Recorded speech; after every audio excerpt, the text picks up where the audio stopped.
Time's up. Have your own. Here it comes.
Hail and hat, everybody. Welcome back. It's that time of the month. It's time for Anime That's right. Odyssey. We're on our period. You ruined it. You ruined it. Not even 10 seconds in past the intro. You ruined it. Can't help yourself, can you? No, I really can't. No, you can't. No. No. Welcome, everybody, to Anime Odyssey, where we sit back, relax, and talk anime for a while. This is part of our special summer, though. It's a special set of shows for the rest of the summer where it's Summer of Gundam. Summer of Gundam, where we're celebrating a specific section of the Gundam verse, Gundam Seed. Gundam Seed. I keep wanting to say Destiny. That's the problem. I keep wanting to go Gundam Seed. I almost did that today as well when I was talking to a coworker about it. So, I am not falling for your bait, Ariel. I'm not falling for your bait. You just want to be... Unban Ariel. She's here. What's your point? You don't know. She might be on my side. No, she's on my side. Your side... You banned her. She can't be on your side would have a little link icon if she was talking in your chat. I see her in my chat. I have studio open. I don't believe you. I don't believe you. Listen, I'm not operating on all cylinders today, okay? It's been a stupid day. So listen, we're lucky. It's summer. It's hot. My brain cells are barely functioning. So Anyway, before we get started, though, I want to say, so I'm in the previous season of spring. Spring season is ending. A couple more days on a bunch of series here. I've started my spring watch, but I'm hesitant to pull the trigger on Gundam, Ginnix, whatever the hell that thing is called. I'm still so hesitant to pull the trigger on that. I don't know where to watch it yet, and other than the, I might watch just a few episodes. Apparently, just to see. People are thirsting over the little redhead and all the other chicks in that. They're thirsting over them hard, from what I've seen. Listen, they thirsted over the characters in the last series too. So, well, I'm pink because I don't have a secondary light on, so the light from the screen is tinting me a little bit. Dermy's pink because he's got bisexual lighting on. Yeah, I got bisexual lighting. Get over it, okay? Yeah. And actually, I've noticed if I stream when the sun's up, I look less pink. But the moment the sun goes down, I'm pink. You're pink. I'm just pink. There's a joke in there somewhere, but my brain's not working well enough to. I think part of it is also because I got 100 feet worth of this stuff, and I didn't need 100 feet. So I have like some of it literally just right here blasting onto my face, and I have no idea what to do with it. So I do want to do a couple warm-ups, get us going a little bit since we're mainly focused on our show and we don't have any secondary topics because we don't have a guest or anything. So I don't feel like the need to expand anything. I have been sitting on a couple of posts for a few weeks and I want to bring a couple of them up. I have a few of them. I'm going to bring a couple of them up. I just want your thoughts on them. They're both, let's just say they're both mega thirsty. Both these posts are mega thirsty. I don't apologize for anything. So here's the first one. I stumbled upon this one a couple weeks ago. And if I can click the right button here. There we go. So it's a red pill. You know the old red pill, blue pill meme, Yeah. Take it, choose choice. I don't see the choice here. Red pill. Possess the capacity to become a Super Saiyan for 1 month. Blue pill. Spend a month having a threesome with time skip Nami and Robin. And receive a Logia Devil Fruit as a reward. This is not a hard decision for me. Not at all. Not at all. So, let me ask the question.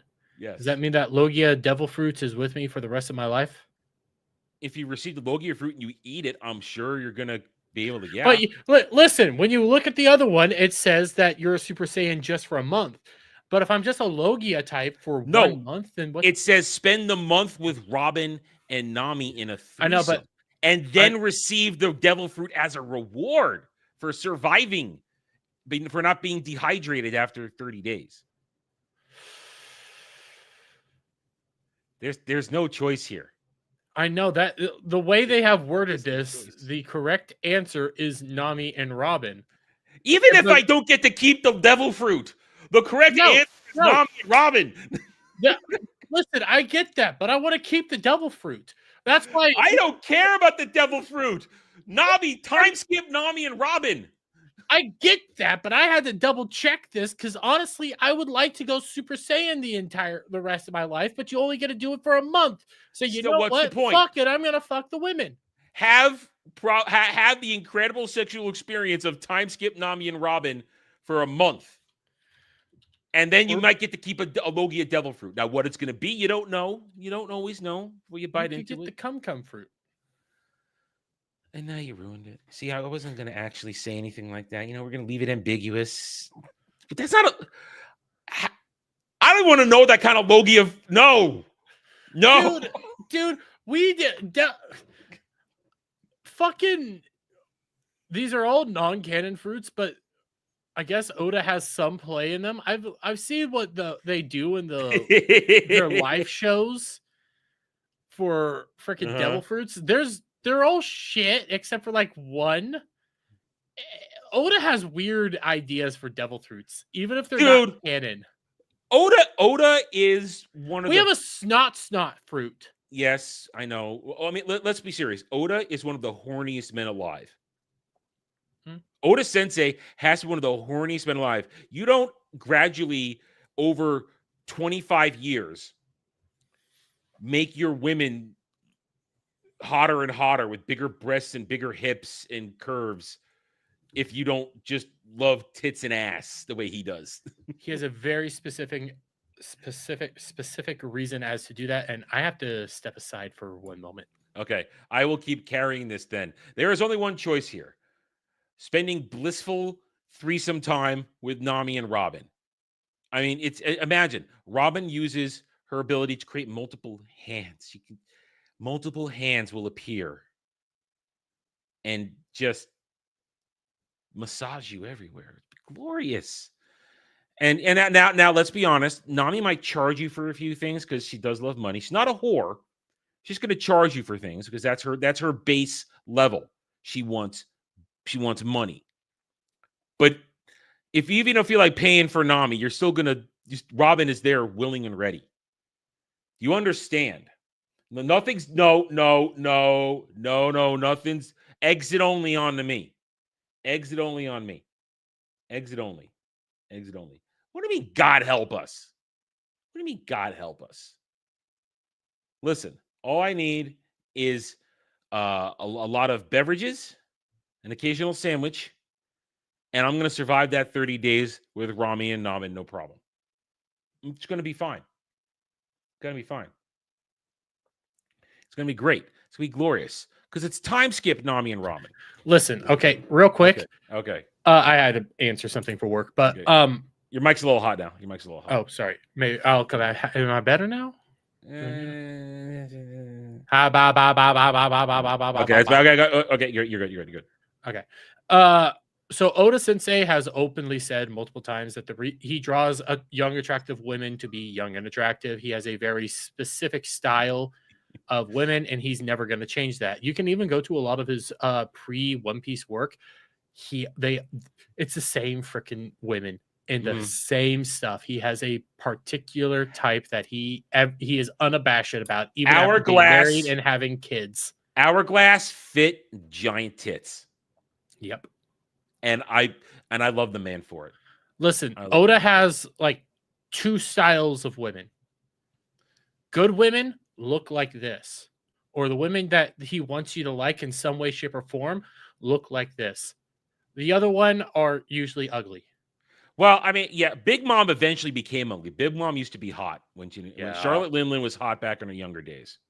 Well, there's Charlotte Linlin, and the other one is the chick from the Water 7 arc and Enies Lobby, the mermaid. The mermaid, yeah. She was hot too. Her face wasn't always perfect, but her body was normal once upon a time. Yeah. Yeah. The body. All I will say is this, though. That's a butter face. Oda's one crime recently, though, was giving Robin bangs again. That breaks my heart. That breaks my heart. You mean during Egghead?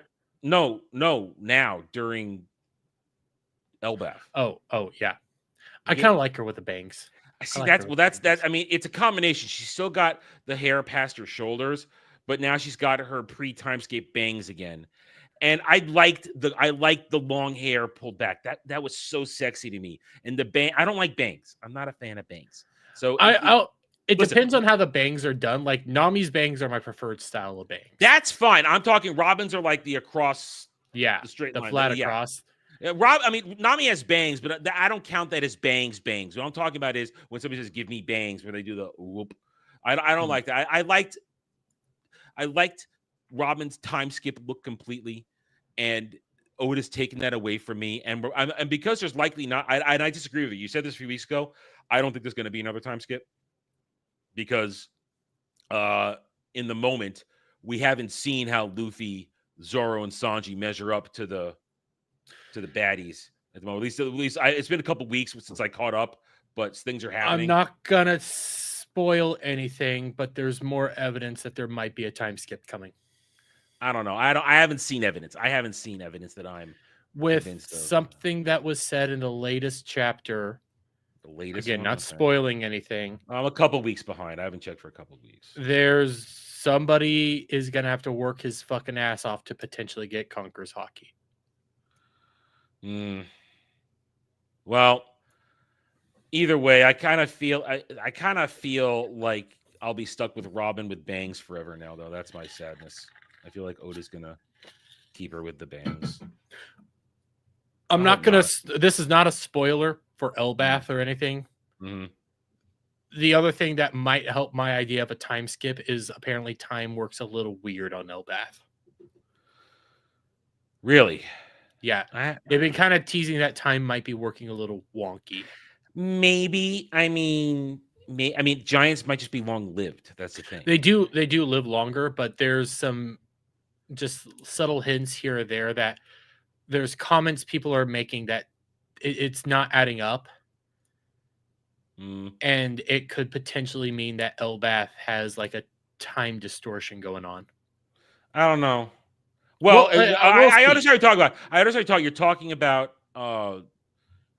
The assassination that happened with there's the assassination. I know what you're talking about.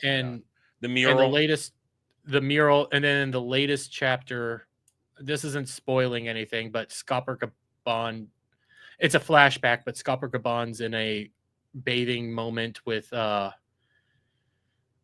Shanks. Mm-hmm. And they make mention of like how time's a little weirder because they're talking about Gold D. Roger, and Scopper Gabon goes like, "Hey, it wasn't that long ago for me, but it must have been ages for you."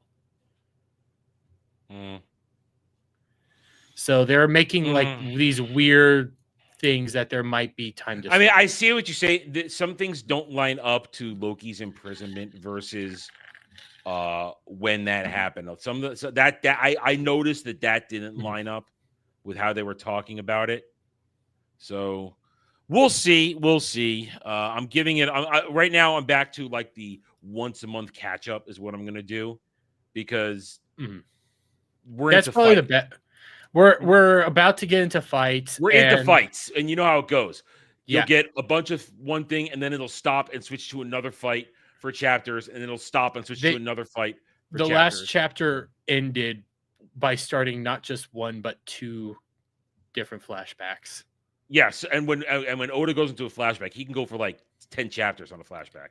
Yeah, so gonna be. It's gonna be a while. If we keep up the pace, we might be done with Elbath by January. You're a confident person, aren't you? Saying that. That's if there's listen. That's if there's no breaks. I mean, dude, we could be in Elbath for, dude. It took 3 years to do Wano. Yeah, but it looks like we're already at like the sort of final battle for Elbath. Well, I mean, let's be all right. Here's the thing, Elbath. It's an important place, but it's not a centerpiece. The Straw Hats aren't liberating Elbath. They're defending it right now. There's a difference. When liberation mode is usually a major arc, or not a major arc. It's usually lasts longer. We're not in a liberation mode. This is a defense mode, and it's a reset mode. And for the next point, because now we're in the last leg of the grand line here. So we are essentially, for those of you who aren't aware of like One Piece and what's going on and stuff like that, we're at Elbath, and then the only things you have once Elbath is done is essentially get the One Piece and final battle. Well, and it depends on how that all plays out. Well, it also depends on. There's going to be one more stop before Laugh-Till. There's going to be one more stop. Laugh-Till, whatever you want to call it. There needs to be potentially. There was an island, the original island at the end of the Grand Line that everybody forgot about. There's hidden shit we don't know about yet. It's what I'm saying. We're both saying the same thing. There's hidden stuff. There's some hidden stops along the way before we get there, as everybody's going to start converging. Oh, 100%. We still know nothing of Dragon. Like, and everything that we have of Dragon, we still know nothing about him. Shanks we don't know what it is still weird. Everything that's going on. We know. We're gonna have. Yeah, you're right. We know partially what Shanks' abilities are. Partially, he can see the future. He has some level of precognition that's different from perception hockey. It's not perception hockey. It's something else. We don't even know what Dragon's devil fruit is. I still say he's a storm man. I kind of lean towards that too. He's storms. the other thing is they've hinted that there will potentially be another ultimate weapon out there that somebody's going to be using. Now, what ultimate weapon it is, who's going to be using it? We know that the world government has Uranus. basically Uranus, which is essentially like a floating fortress that can wipe out an entire island. We know that Shirahoshi is Poseidon, and then there's still one more out there. Yeah, you're right. There's one more out there. Pluton. Pluton is Pluton is underneath Wano. Yeah, and Pluton is underneath Wano. Just to point this out, the swamp guy that betrayed. What did betray that everybody kept forgetting about, and now is on Blackbeard's island. And his whole mission the entire time was to try to get that information to Blackbeard of where the weapons Shirahoshi. were. Well, yeah. It's either going to be Shirahoshi or he's going to go to... He said Shirahoshi. He's already revealed. Blackbeard knows about Shirahoshi. And also you have the fortune teller lady that was in Fishman Island that said that Luffy would be the one that destroys Fishman Island. Yeah.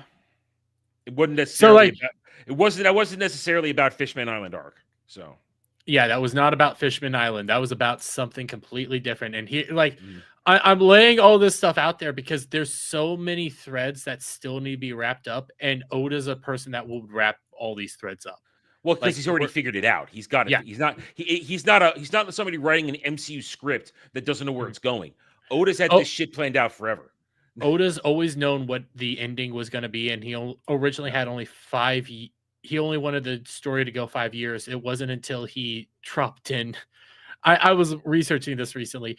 It wasn't until Oda brought up the idea of the 7 warlords of the sea, and then the 11 supernovas, or the 11 rookies, however you want to call them. Yeah. Him doing that is actually what screwed him, and he decided to start making more and more stories about them. Well, hey, Bonnie. Yeah, I mean, and then her story. Everybody is just since learning about her shit with Kuma, everybody's lost their shit over that. Yeah, once the wider world don't read the manga, learn about that, because you know the meme, the meme where, why don't you stop? Why don't you give up? Because he never does. Now that's Kuma. Now it's Kuma for that one. Oh, Kuma's such a fucking good character. Oh yeah, I mean that was an incredible backstory when you got that one. That was an incredible backstory to learn. I got it via all the other all the accounts on YouTube, because I was going down like these theory channels, and the next thing I know, I had a whole lot of shit spoiled for me. It's like, well, fuck.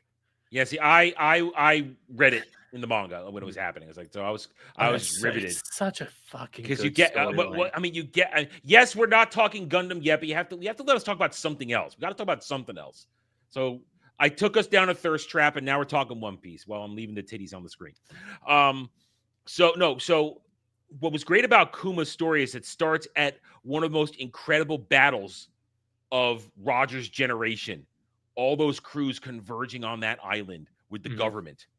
And you get that look at everybody in their prime. That's where you got to look that Charlotte Lindland, Big Mom, used to be hot. My only criticism of the anime right now is I don't like how they made what's his name? Who? Vigilant Garland blonde. Oh, well, that's Oda. I mean, listen, the first time I saw the Vinsmoke triplets, I'm like, that's their hair colors? When they were color, I was like, wait, that's their hair colors? What? Because when you're reading the manga, it's black and white. You don't know. And then suddenly here comes either a cover spread that Oda's made, or you have or the anime shows up. It's like, wait, that's their hair colors. Sometimes it's like, wow, I didn't know that's what they were going to look like. You never know. Vigilant Garland's hair is so unique, and then you make it blonde, and it's like, God damn, he's a fucking banana now. Oh man! So all right, so we have to get our One Piece talk. You guys know we're gonna. We always have. We somehow talk about One Piece every fucking week. Well, That's because, well, I since last time I've caught up. Since last time is the thing.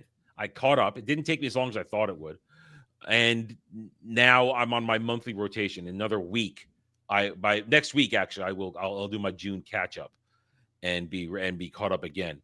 But because there's a reason, and One Piece has remained relevant for 25 years.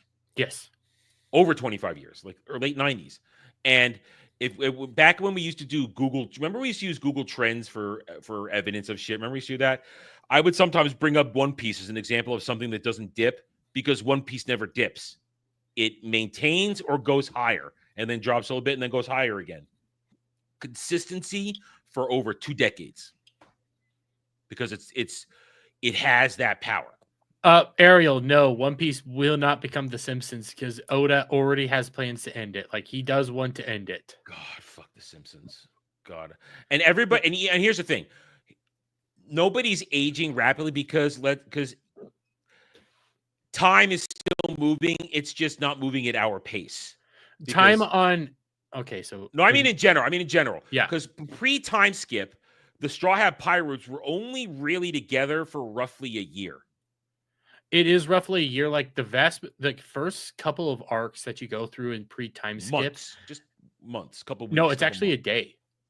Oh yeah, no, I mean overall, like traveling between island to island, all that kind of stuff, and so it's just like going from essentially, I think it was the very beginning of One Piece, all the way to the Loketown. No, not Loketown. It was Usopp. Getting Usopp, that's actually just a day. And then, to put this into further perspective, all of Dressrosa is just an afternoon in One Piece. Yeah.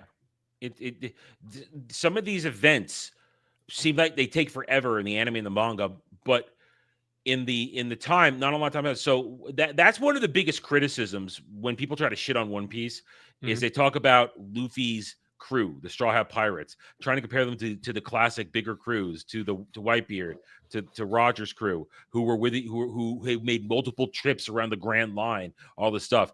This is still the Straw Hats' first outing into the whole Grand Line, and they've really only been a crew together for maybe 2 years.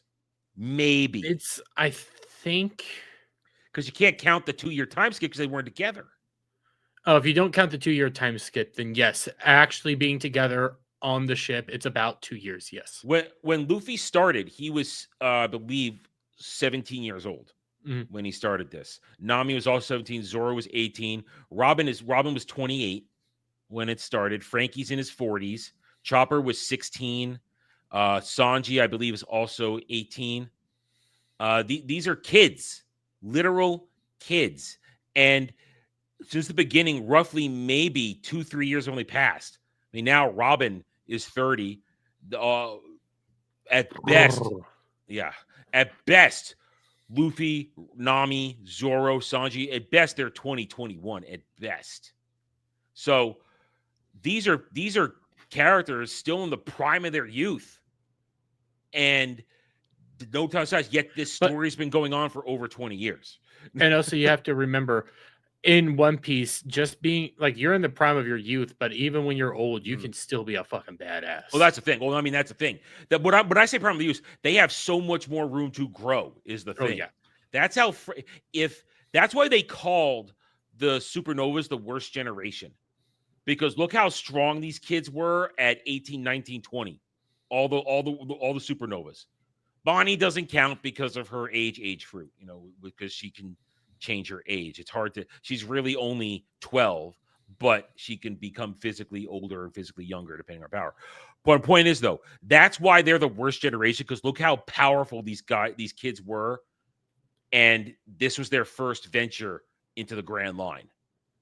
I know Shanks just bitch slapped the fuck out of Kid, but goddamn, Kid's fucking powerful.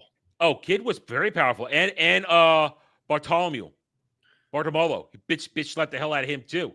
Oh, rightfully so, though. Well, listen, he fucked up.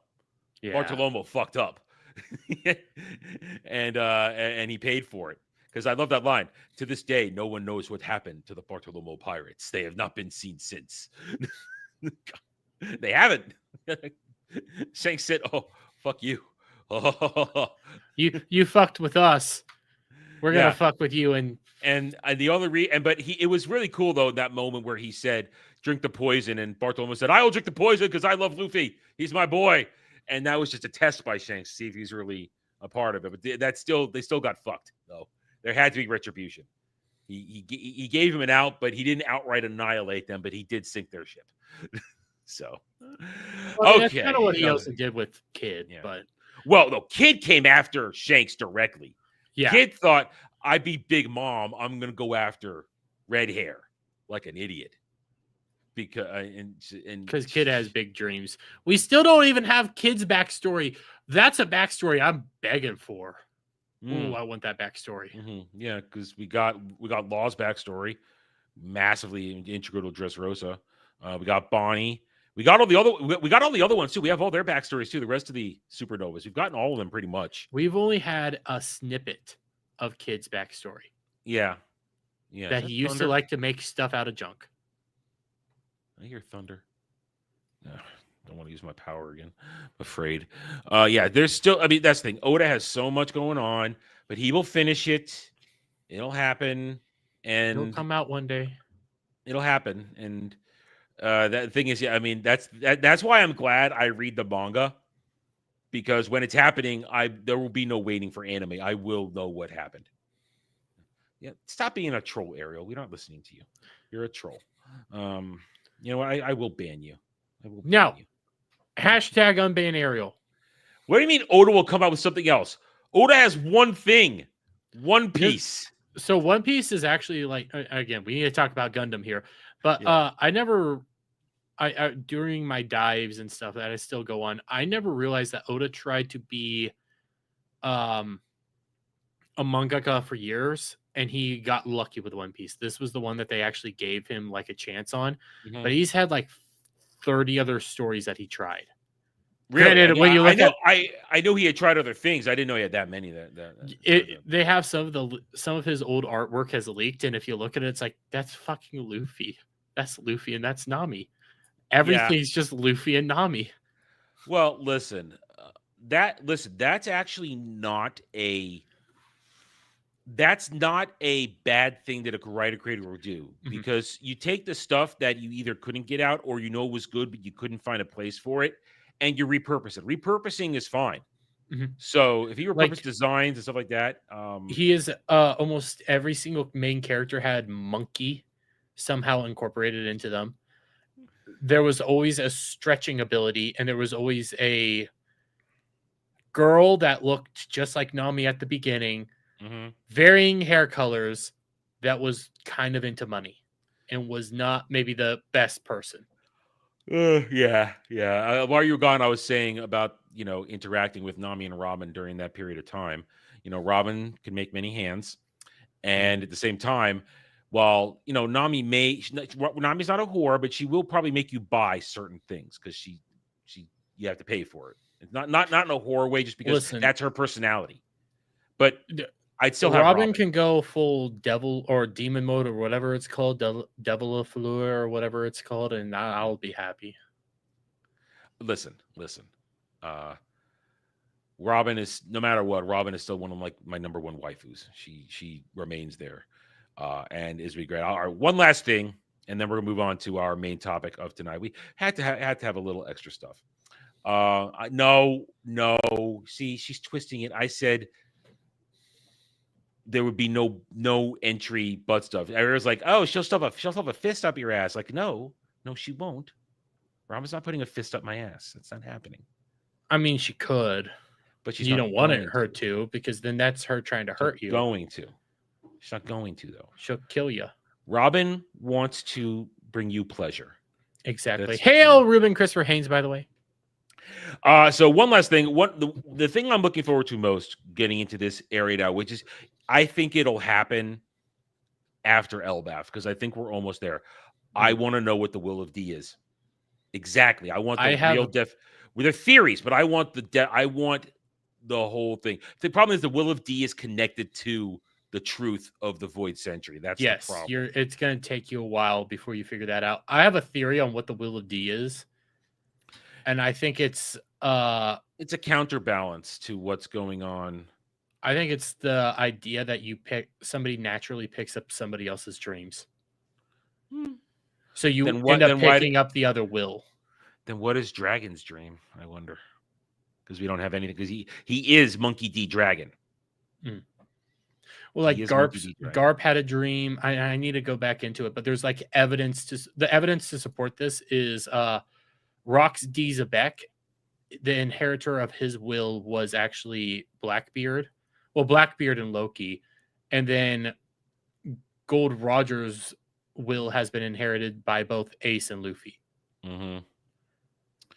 Either way, that's the mystery I want the answer to the most of it right now. Of course, we want to know what the One Piece Voice Century, but they're all connected. But the first thing I want to know is what is the will of D and why does it scare what's her name so much? I would agree with that. My thing is I just want to know about the Ancient Kingdom. That's what I want to know about. Well, I mean, thanks to Vegapunk, we know that once upon this, it wasn't always an ocean planet. It had regular continents. People are like, "What a continent? What's a continent?" Well, like, there's a lot of stuff that the anime viewers don't know about. Like, if you read the manga, there's stuff that was even said during like NL's cover stories and stuff. Like, there's so much interesting things here that it's like, I want to know what happened. And I want to know, but the thing I care most about right now is just the Ancient Kingdom. I want to know, like, why was it so bad? Well, of course, what birthed Nika? That's a new mystery now. Now that we know of Nika's existence, the sun god, what came first? Oda has woven such a exciting tapestry of mysteries. Normally, I hate too many mysteries, but these are also interesting. These are mysteries that you're really excited about and like really make you curious. Dude, I've got like 20 years invested in this shit. I've been watching One Piece for 20 years now. So I'm invested. I need to know. I think everybody's so curious. Oh, and here's the best part about Oda. Oda has openly said that he's worried about showing the One Piece, like when he needs to position it, because he knows that's the last mystery. And if he shows off the One Piece, then like this era of mystery around his thing will be done. So he's trying to figure out like what's the proper time to bring that in. I mean, here's the thing. From in the beginning, everybody thought the One Piece was just all of Roger's treasure. No, the One Piece is, my guess, an artifact that controls the destiny of that world. It's an artifact. It's not a treasure. It's an artifact. It is something super important that makes people laugh. And knowing Oda, by the way, Oda has this weird hatred for the Wizard of Oz. But because of the Wizard of Oz, he has decided that the One Piece will not be the trip and the friends that you made on the trip because he hates Wizard of Oz. All right. First of all, hang on a second. Jeremy is for people watching because Jeremy's also streaming on X, and that feeds into the total. And I am not Ariel, so don't try and pull that garbage on me. I also mainly stream on X to try to help with promotion because when that starts popping up, that helps people know, hey, go over to YouTube. And I just don't bother. Anyway, so One Piece, it's glorious, it's great, and I'm sure next month we'll talk again because we can't help ourselves. We can't. And also when it's just you and me, we don't have to worry about spoilers. It's not like we're trying to like protect Gal because I get it. I check up on it basically weekly. I still try to not give you a spoiler. No, in this discussion, if it's just you and I, spoilers are going to happen. If there was somebody in the panel, you mean like if Gal was here, we could talk about like what happened. If Gal was here, we can't even talk about the time skip. I think she's done with time skip. She was in Fishman. She's in Fishman. Last I knew, she was either in Fishman or she was just about to get to Dressrosa. Okay. She's got farther along than I thought she was. I hadn't heard, but still, we'd still have to. Oh, dance but she around really shit. hated. She actually she should be. No, it was Fishman because the moment they Oh, she was included, complaining about the gladiator chick. Yeah, I remember now. She was yelling about her she was really yelling about Sabo. She hates and Sabo. Sabo. Sabo's awesome. Yeah, but she thinks that it's a retcon including Sabo. Ace's Which it's not. tattoo. Ace's tattoo from Alabasta says no. All the way back, there was always 3 cups. Yeah, and Ace's tattoo. Sabo's S, the S crossed out, was always crossed out. So Sabo was always part of it, but he had to hide it. He had to hide it until the right moment. But then again, Gal thinks that Gal doesn't think. That's the problem. She can't. Gal thinks that Ghibli is great for all anime fans, but it's anime for normies. And I'm saying that again. There's good Ghibli movies. But it's still anime for normies. It's anime that anybody can get into. It's anime. It's Disney anime. That's what I'm going to call it. I call it anime for normies for the simple fact that you don't need any introduction to anime to watch a Ghibli movie, a Miyazaki movie. You could just watch it. That's why it's anime for normies. Very simple. I couldn't say that this morning when she was yelling at me because my brain wasn't working, but I can say that now. My brain is working well enough at this point, and I got the hiccups again. I firmly agree because, for fuck's sakes, Ghibli movies used to be advertised on Disney Channel because they were getting Disney actors to voice characters. Mm-hmm. They were super easy for anybody to get into because they're literally just Disney movies. Mm-hmm. That's all there are. And I'm gonna say this again. I hate Ponyo. Anybody that tells me that Ponyo is a good fucking movie, I can't say that on YouTube. Truck Coon yourself. Darker Than Black ended weird. I didn't like the ending of Darker Than Black. I didn't like the ending. I haven't seen that one. I'm just about done with the beginning after the end. Okay, yeah, I finished that. I finished that last week. I'm looking forward to a season 2 of that. That should be good. I've been enjoying that. There's a couple other ones I need to check out. All right. So I watched that one last week. I just finished the other day. I finished 2 series this week. I just watched The Two Perfect Saint that was sold by her fiance to another kingdom. It's one of those long titles, but it seems like it's a one and done 12 episode series because I don't know where it goes from where it went. Really good. Really good. I'll also say I'm caught up on ReZero. Mm-hmm. So I got that. How about that ending, huh? How about that ending? Which one? Because is there only 3 seasons? Or is there a 4th? Okay. Nope, there's no 4 yet. It's just 3. I'm going to be honest with that ending. Unless I missed something, because I know Rim does come back, but that's not until I think that's not till they have that's to not go until after the 6th arc. Now we know that there's 3 gluttonies. There's 3. Yeah. And they're insanely strong. That ending though, I mean, here's what I liked about it. I like the fact that all our hero factions were working together in this. Mm-hmm. I really like that. I know your thoughts about the Archbishop of Greed. Archbishop of Greed it was disappointing to me. I liked that, but he was pathetic, and I love it. And I loved how he just got his ass kicked. I loved it. But the other archbishops that were there, vile creatures. Oh, awful, pure evil, lust. Oh man, she is vile with what she did to all those people. Yeah. Gluttony, and then of course Wrath, who is you know who Wrath is. You could tell who Wrath is. You could tell who she is under all those bandages. It's obvious. Yeah. When Amelia learns who that is, that's going to be soul crushing for her. Yeah. Soul crushing. But what I'll say about the ending is I feel like they were trying to mimic what happened at the end of season 1. Mm-hmm. And it doesn't land as hard when it deals with the purple haired guy. I know. It doesn't hit as hard. It didn't hit as hard because he's just a buddy. He's not Rem. But it's still damn. But that proves that the person doesn't have to be unconscious. I mean, there's some there. Mhm. There's good that's leading us to how it's all going to be resolved. Well, so I think part of that it proves that they don't have to be unconscious was also when what's her name? She just had her memories eaten, and we've seen that people can have their names eaten but not their memories eaten. So I think if you have both eaten is what knocks you out. Yeah. Because we don't know. We never saw what happened to Rem. We never saw. But We still, just know that her name and memories I have been know eaten. that now. I've already seen it because I saw it there. I've seen they did announce season 4 already. They announced season 4. It's on the way. And they had a picture of like Rem in a wheelchair surrounded by everybody. So Rem is coming back. Rem is love. Rem is life.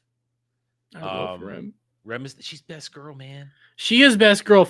Listen, I get it. Leah, she got tits. I get it, but also Rem's tits. I was about to go there. Good. I was about to go there. Rem's tits are just as good, and she's They're devoted perfect. for you. They're She's perfect. devoted to you. Take Rem. God damn it. Rem, she has to. The more we get it, I'm still convinced that he's going to choose Rem eventually because even though this took place with a time skip, like a year, and there was only 2 resets or 2 or 3 resets, and they were locked at that one point. After that, all the shit went down. There was never another reset because he kept getting healed and his leg got reattached and all that shit. Subaru, Amelia, they can never be together because she's going to win the crown. She's going to win because the other ones are dropping off left and right. Although Busty Flame Chick, I can't remember her name all of a sudden. I think it's Priscilla, but I'm probably wrong there. Listen. I can fix her. Listen, we gotta see a lot of boobage, and we gotta see her make out. Fan service was glorious this season. Season 3 fan service was up there, man. But they're all good, but she can't. Even though she could be a good, she's the only one I think could be a good ruler. Amelia's not confident. She's not experienced enough at the moment. Priscilla is the one who could be the best ruler because she gets the whole thing. She understands all the proper aspects, I think, of being a ruler. I think Felt's going to be the ruler. Really? Yeah. I think it's either going to be Felt or Leah. There's obviously a story with Priscilla, whatever her name is. I know it starts with a P. That's all I can remember. I'll go with that. I don't remember their name either. But there's a story there because the Witch of Wrath mentioned the King of Thorns or the Thorn King, and or that whatever. pissed her off. That pissed her off. So we know that there's something interesting going on there. There's still Al's story, which I don't know if you're aware of his thing. There's something going on there. Yeah. Well, I don't remember if they said it in season 1, but I went on a wiki just because I was trying to figure out how many of the, not to look people up or anything, but then I saw Al, and I was like, "Who the fuck's Al?" Because I was trying to get a remember. Helmet. Yeah, he's her. Yes, he's Helmet. He's also apparently from Japan. So that makes sense with some of his conversations with Subaru. The moment I saw that and I started watching, it's like, so he's from Japan, so that actually makes a little bit more sense, but you still don't know anything. Well, like I know jack shit. We don't know. Here's the thing about the World Zero. There are so many questions going on. We still don't know even why Subaru was brought there. We know it has something to do with the witches. That's about it. Yes, the witches love him. And I know this by accident because when I was looking up something yesterday for a reason, he is not the Archbishop of Pride. Some rumor there is that he was going to be the Archbishop. He was the Archbishop Sin of Pride, but he's not. There is an Archbishop Sin of Pride out there. There is. Oh, I think I know who the Pride one is. I don't know who it is. I saw a zoomed out picture, and there was a picture there. I didn't zoom in on purpose. Like, oh no, go away. It's like I quickly scrolled away. I was doing that whole wiki thing, I was mainly trying to, because I was wanting to look up the witches for season 2. And I was trying to remember all their names and stuff. Oh, I didn't bother. All I know, here's the thing: the witches are not as evil as they were originally portrayed as. Yeah, they're actually kind of decent. They're not. The only one that's even Greed isn't really evil. She's kind of a see you next Tuesday. We're on YouTube. I can't say that word, and I don't have a British accent. She's just kind of a see you next Tuesday, and that's how I got into like the Sin Archbishops, and I saw there is the one of Pride. I saw who he is, which I didn't even know that people were thinking Subaru was the Sin Archbishop of Pride until today, when my coworker said that that's what Beetlejuice or Beetle, whatever that's what his he name called. is. That was the theory in season 1 that Subaru was chosen Sin Archbishop of Pride, but no, Subaru is just taking witch factors from the other archbishops. I mean, he took the invisible hand from Beetlejuice, and I don't think he took greeds. He didn't take greeds. And I'll say this: the reason I hate greed is this is something I really don't like in any show. Don't build a character up to be super intimidating and like badass, and like they did the work to actually make greed intimidating From the flashback. But Mila's also when you flashback, see it when you see him go up against Rim, and like he's this just force to be reckoned with, and you're like, who the fuck is this guy? And even in that whole season, he's just a little king. Even in season 3, they're kind of putting him up as this, very intimidating guy, and then all of a sudden he's this crybaby incel. His ability to stop time, and and as long as he had a wife installed, that's a fascinating thing. But that's it. He didn't really have any power. It was all it was all trickery. But it's like, don't build somebody up that big just for him to be pathetic. I liked it. I liked that he was pathetic, because good, get your ass kicked. If the show was kind of a comedy, I probably wouldn't have had an issue with, like, if something happened in like this in One Piece, for example, where One Piece is super serious, but I would accept it there.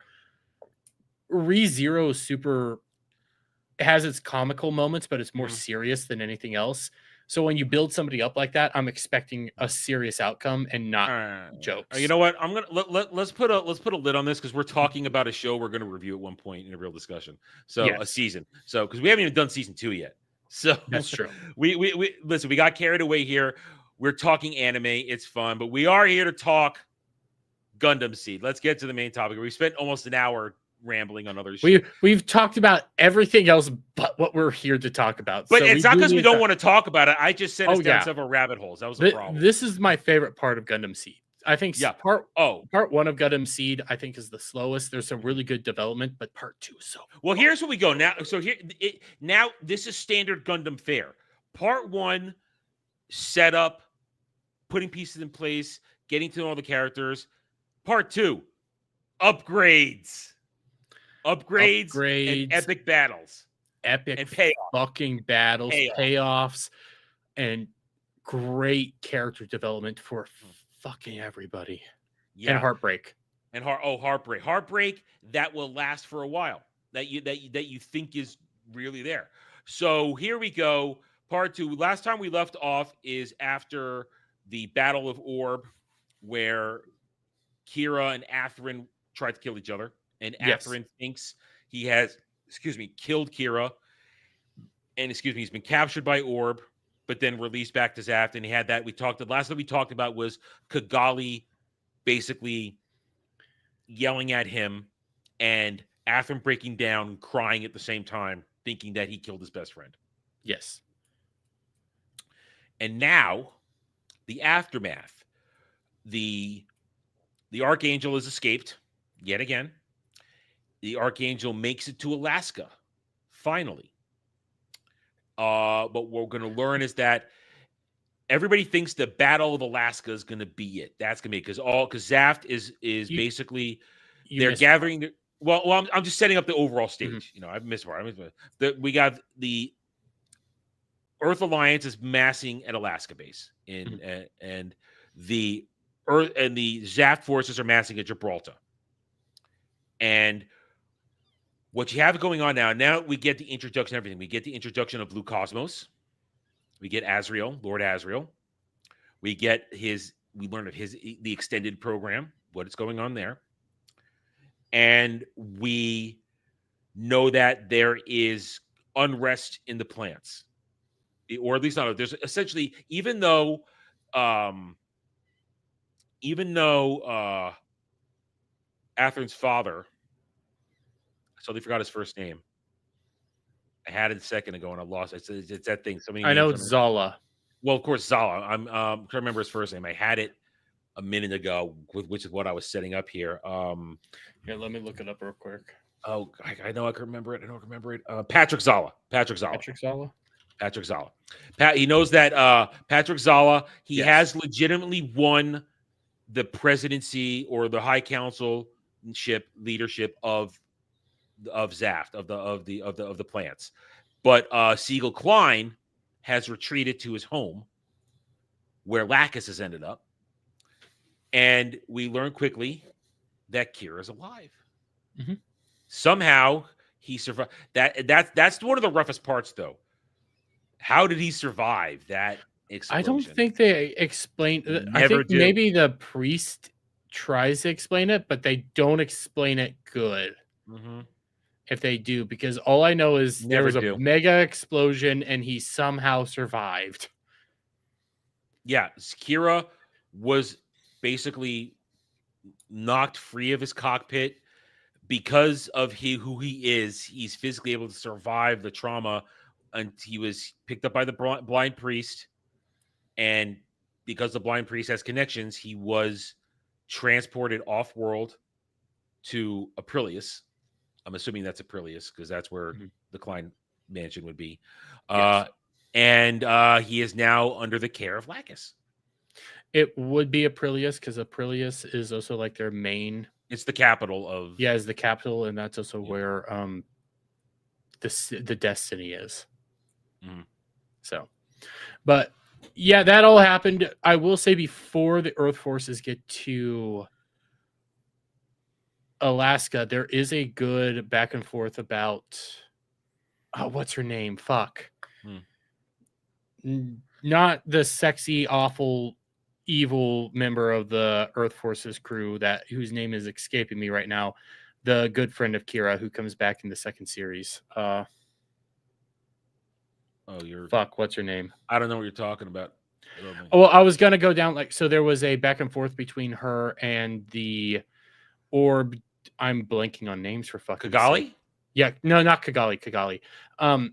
There was a back and forth between. This is a friend from the original plant of Kira's because Mirialia. Mirialia's love interest died in the cockpit. Yeah. She starts having a conversation with what's his name. And okay. Yeah. So we mentioned it last time that Diarca was captured by the Archangel and thrown in there, and he's being a cocky son of a bitch. Like screw you naturals. But then we learn that because what's his name got killed by Atherin during that fight, that Mirialia's been in a downward spiral. Oh, he's got to be alive. He's MIA, and that's the whole MIA thing coming back again. And at one point, when she hears that he's down there, or she goes into the sick bay to take a breather, and Diarca's there, bound to he's tied up, and he goes, "What? Did your boyfriend die out there?" And then between having Tall be dead and Kira apparently dead, Mirialia just snaps and pulls a gun. No, first the dagger. Gun is later. Sorry, gun is later. Oh no, I'm sorry. It's not the gun. It was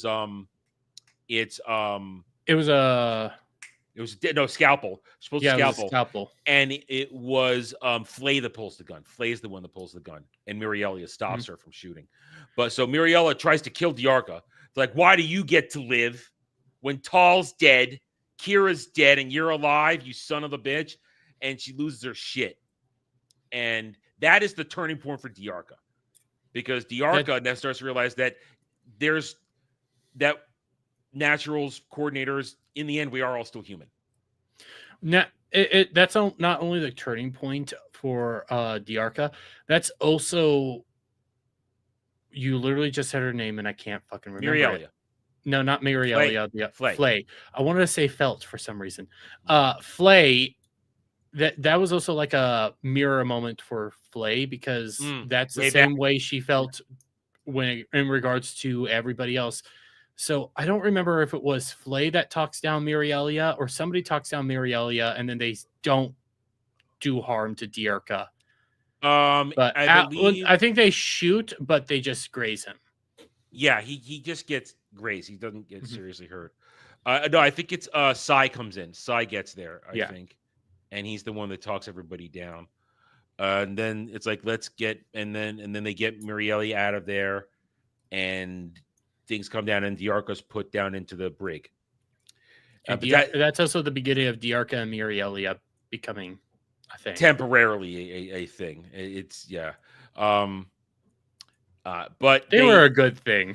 They should have been more a thing, but she does dump his ass. I dumped his ass is the line. I dumped his ass. I dumped his ass.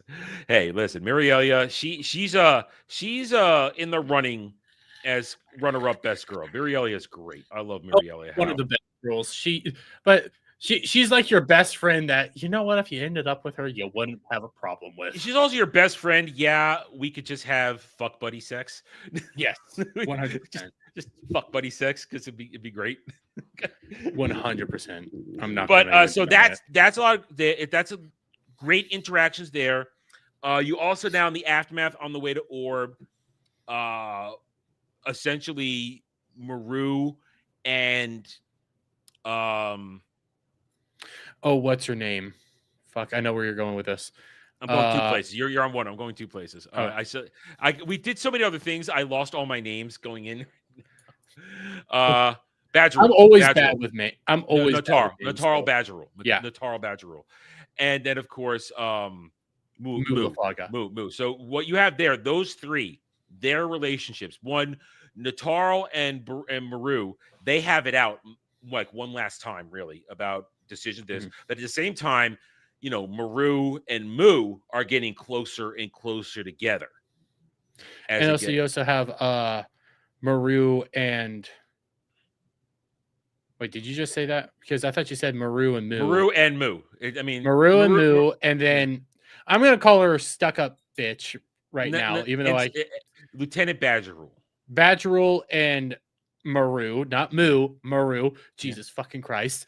They also have a back and forth where Maru essentially kind of concedes because their worldviews are just both like they're just so divergent. Mm-hmm.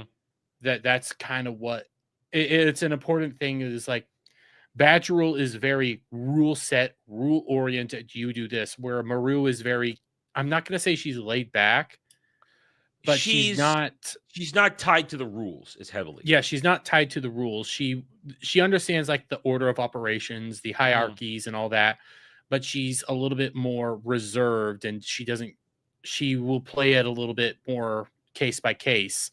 Mm-hmm. And they have a back and forth where Badgerul basically just flat out says, "You're going to destroy this entire base, and I could run this. I could be a much better captain than you ever could be." Yeah.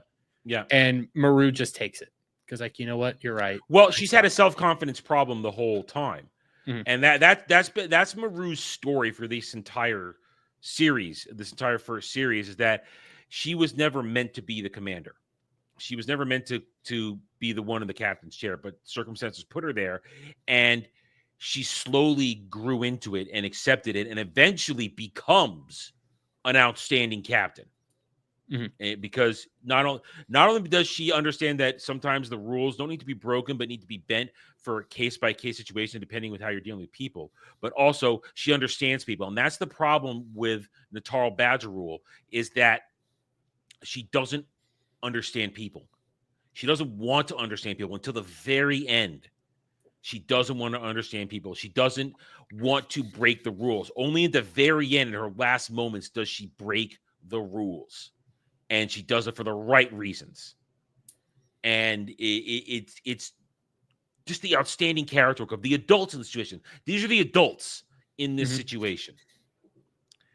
And now we're leading to essentially these cluster points, these focal points going on. We now have the placement. Kira's in recovery up at the plants, and now this is and for Kira, it's about accepting who he is. Because you get the great metaphor now from the priest about the berserkers. these gentle, nice people, these gentle people who don't want to, who have no reason to hurt anybody, but as soon as they go into battle, they become insane killing machines. And that's kind of his initial, that's what you're supposed to think initially, that's what Kira is. He's a berserker, but that's not what seed mode is. Seed mode is accessing your full potential, accessing the full potential of humanity. What it is, it's this version's it's a step New beyond type. new. Yeah, it's a step beyond new type is what I was gonna say. Yeah, it's an evolution beyond even new type. Because as we'll learn in this section now, we can mention it. Kira was a new type. He was a new type, but he was genetically engineered as a coordinator new type, the only one of his kind. Because he got all of it, and Kigali got nothing. He was where coordinators are normally like essentially. I'm trying to think of a way. Superhuman physically. They're superhuman, but it's the process. Like we even have this nowadays where I can't think what it's called. CRISPR technology is being used on humans, so that's what's making them smarter and everything like that. Where when it comes to Kira, he was built legitimately from the ground up. He was a clone and a coordinator. Well, yes and no. I mean, no, actually, well, yes and no. I mean, I don't think he was a clone because he was. No, he wasn't a clone. No, he wasn't. His mom was real. Yeah, his mom was clone, real. But he was because they hadn't perfected the artificial womb yet. That was his father, Dr. Yamato, was trying to. We'll learn in a little bit. Was trying to create that artificial womb, but he could never quite make it work. So he experimented on his wife in her womb, and put everything into Kira in her womb. And Kigali got nothing. That's how it was. Okay. I even got that one mixed up because I thought he was made in one of the artificial rooms. No. They never perfected it. They never got it right. Kira was born naturally from his mother, who he looks like. And because you get all that in the flashback in that episode when Rao is just ranting beyond ranting, and it's glorious. Well, it's great. Now we're here. Now we get to talk about Rao. We had to wait till now to really talk about Rao, who, as we said last time we talked about this, he's not just a Char clone. He is something different. He is evil. He's evil. Rao is evil. Where when it comes to Char Osnabal, you can understand what Char's doing, even if you disagree with him. Rao's just evil. Rao wants to burn the world down. It's pure anarchy for Rao. He wants to nihilism. No, not anarchy, nihilism. He wants to burn everything to the ground, because what we have now here is you realize Rao, as we get busy, Rao is manipulating both sides. He is manipulating Lord Azrael through Blue Cosmos. He's manipulating Patrick Zala at the plants. He's all to create this massive conflict to burn the world down. And what we have here then is you have, as I said, we set the stage. Kira's in the planet. Kira's in space. The remains of the Archangel and her crew arrive at Alaska base. Zaft is stockpiling, preparing at Gibraltar, thinking there's going to be an attack at Gibraltar, when in fact they're waiting. They're going to lure most of them to Alaska base. And then you've got Atherin in recovery, now being rewarded and being shipped back off to space to get his new mobile suit eventually. Mm-hmm. And Isaac joining, still part of the La Crusade team again. Isaac back being to the La Crusade team. Because he's the only surviving original. The Duel is the only surviving original Gundam from all. Well, actually, I'm sorry. The Buster survives too, because the Archangel picked up the Buster. Yeah, but the Duel gets a little refit as well. It gets a little bit of refit. The Buster, the Buster is like the only one that doesn't get a refit the entire time. No, it gets a minor refit, but minor. It's mainly just so that it's movable again, because I think it had its legs cut off. Mm-hmm. I think. Now we go. So now we're heading towards Alaska. Now here's where things get crazy. The Earth Alliance, we learn now, is run by Blue Cosmos, by Lord Azrael and his minions. Or we'll learn another figure in Destiny. There's another figure even behind Azrael who's pulling stuff. Or no, wait, is Blue Cosmos the next one? Or what do you mean? No, Blue Cosmos. So a Blue Cosmos is They don't name Yeah. it outright, I Mhm. believe, in this season, but they do It's name still it Blue next Cosmos. Yeah. It is Blue Cosmos. So you're right. Yeah. It's overall It Blue gets the name. Cosmos. Yeah. It gets the name next season during Destiny when they say Yeah. yes, Azrael was a part of Blue Cosmos. And He was the Lord leader. Jibril is the head of Blue Cosmos. Yeah. Azrael is something else. His division is something else. I can't remember its name. It All of a is sudden. Blue Cosmos. Yeah, it is also. I am right in that Yeah. sense. So Yeah. now we learned that, and Azrael, we meet him, and we learn of his extended program, and we're I gonna don't think now we learn about the extended program not till quite yet. after Alaska. No, you Well, don't. no, you know what I don't mean. We see the extendeds. We see his first Yeah, batch of extended. we start seeing the first batch of extendeds, but you don't Yeah, understand the extendeds until Destiny. yeah. With the what? Shit. I forgot to review the Gundam names. Shit. Oh, I looked it up last time. It was I knew them. Chaos. No, Chaos and Abyss are Destiny. Chaos Gaia and Abyss are Destiny. This is Let me look up. Calamity, Forbidden, and what's the third one? Calamity, Forbidden, and the third one, Give me a moment. Calamity, Ma- Forbidden, Mobile Suit Gundam Seed. I know Calamity, Forbidden, and I could have swore it's Chaos, but I could be wrong. No, the Chaos Gaia and Abyss are Destiny. Trust me. Calamity, Forbidden. Loading. Let me look. I have Why these, but the hell is it not here? Oh, Forbidden. No. Calamity, Forbidden, and what's the third one? Calamity, Forbidden, and Raider. Raider. Thank you, Raider. Raider is the jet one. Yeah. Calamity. I think Forbidden's the one I hate the most. Forbidden's the one with the scythe and the reflective. Yeah. Yeah. I should love it because I like scythes, but god damn, I hate that head. So we're gonna get a look at those as when not now, right after the Battle of Alaska, because the Battle of Alaska, it's a put-up job. Mhm. The whole thing about Alaska is to sucker in Zaft and use It's literally just to sacrifice all your Cyclops players to Yeah. destroy everybody. using the Cyclops device built underneath the Alaska base to annihilate the majority of Zaft's forces, including Road, and of course, also for the Earth Alliance to get rid of people who are not exactly on the Blue Cosmos side, being the Archangel and those who think like them. Now, Mu was supposed to escape because they had assigned him to be someplace else, but he gets wind of it because when the battle begins and he realizes that there's zero chain of command going on, he slips down to the command room and he sees that they've turned on the Cyclops machine. At the same time, Rao has gone down there. He slipped in on his Jin, on his officer Jin, and he downloads the information on everything that they were planning with Messiah. No, sorry, Messiah's the next movie. Sorry, Messiah's the next one. Sorry, Messiah's the next one. Messiah's later because they have to yeah. do it. They steal the technology from.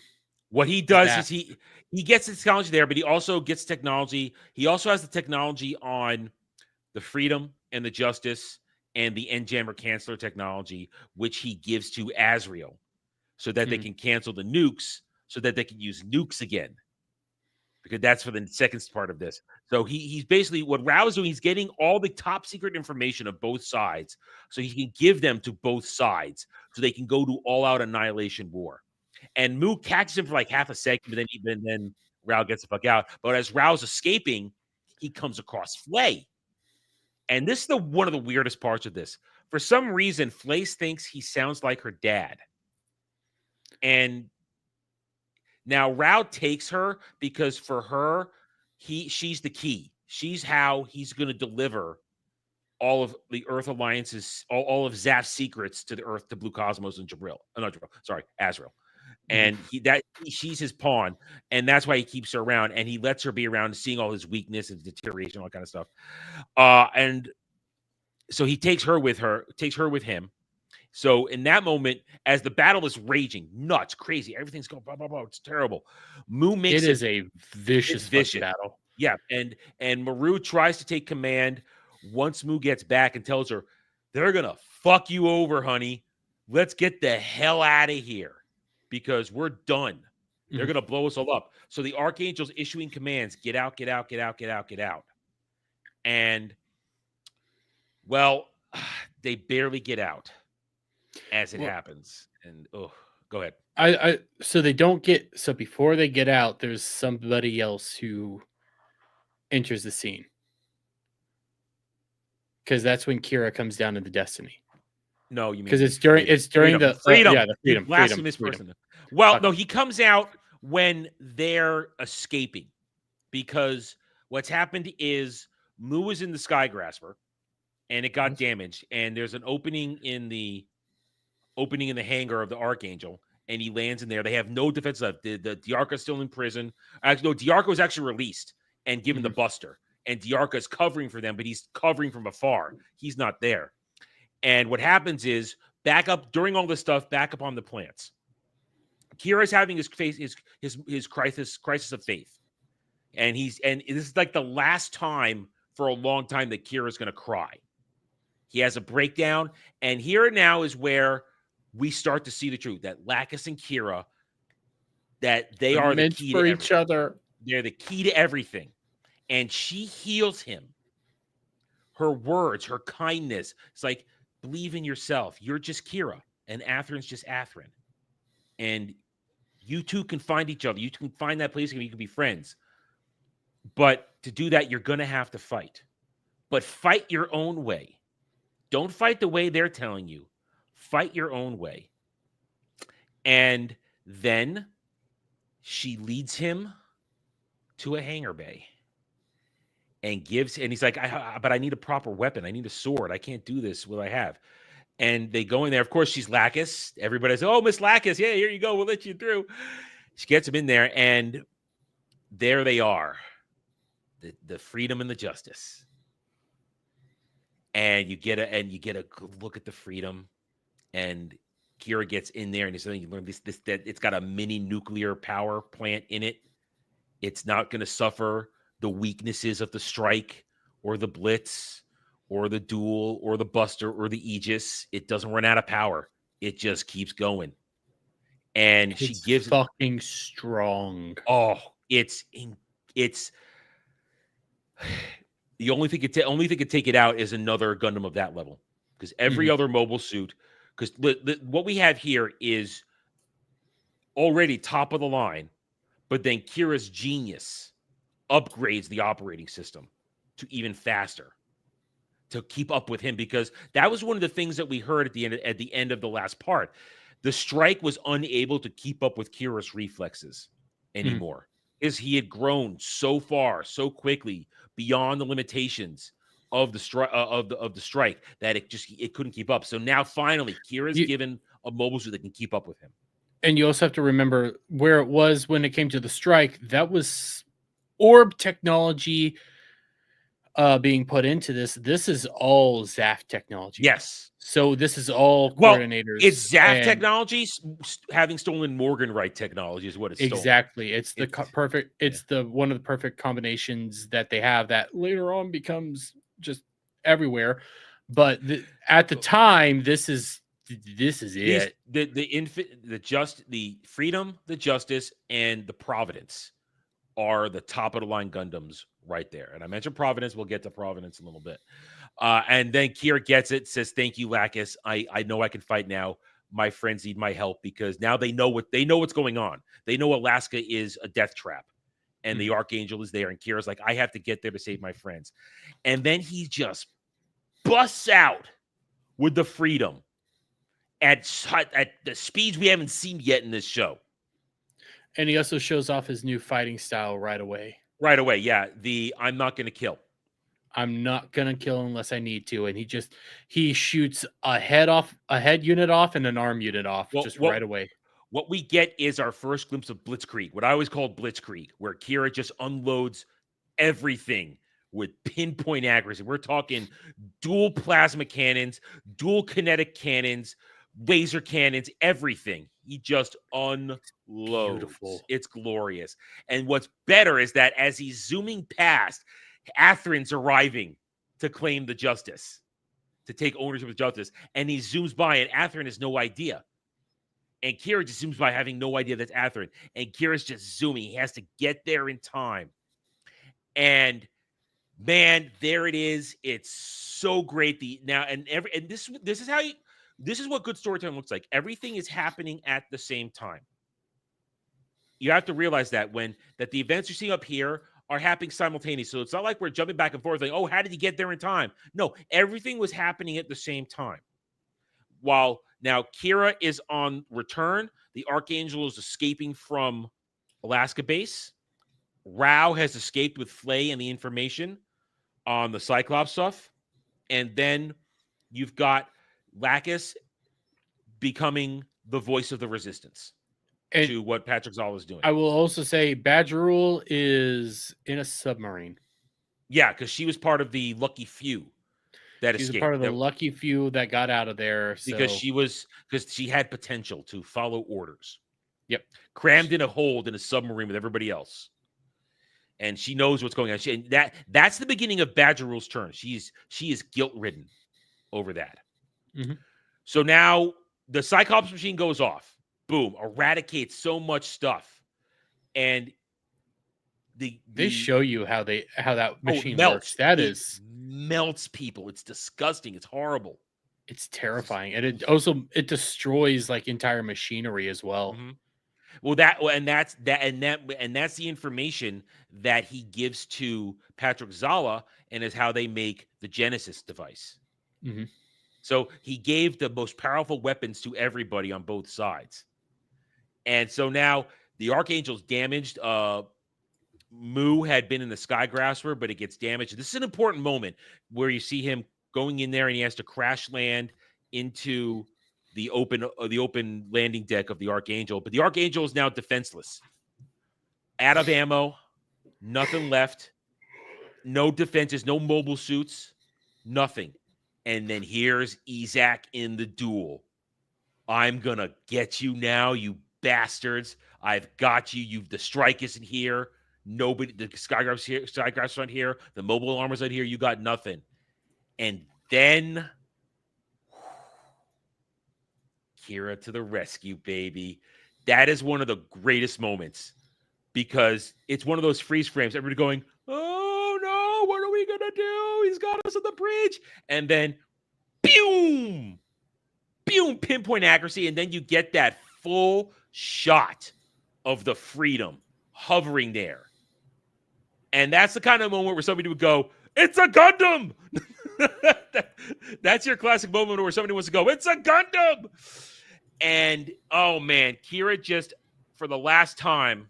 Oh, okay. What happened there? The usual thing with StreamYard. Okay. So Kira there's the Freedom.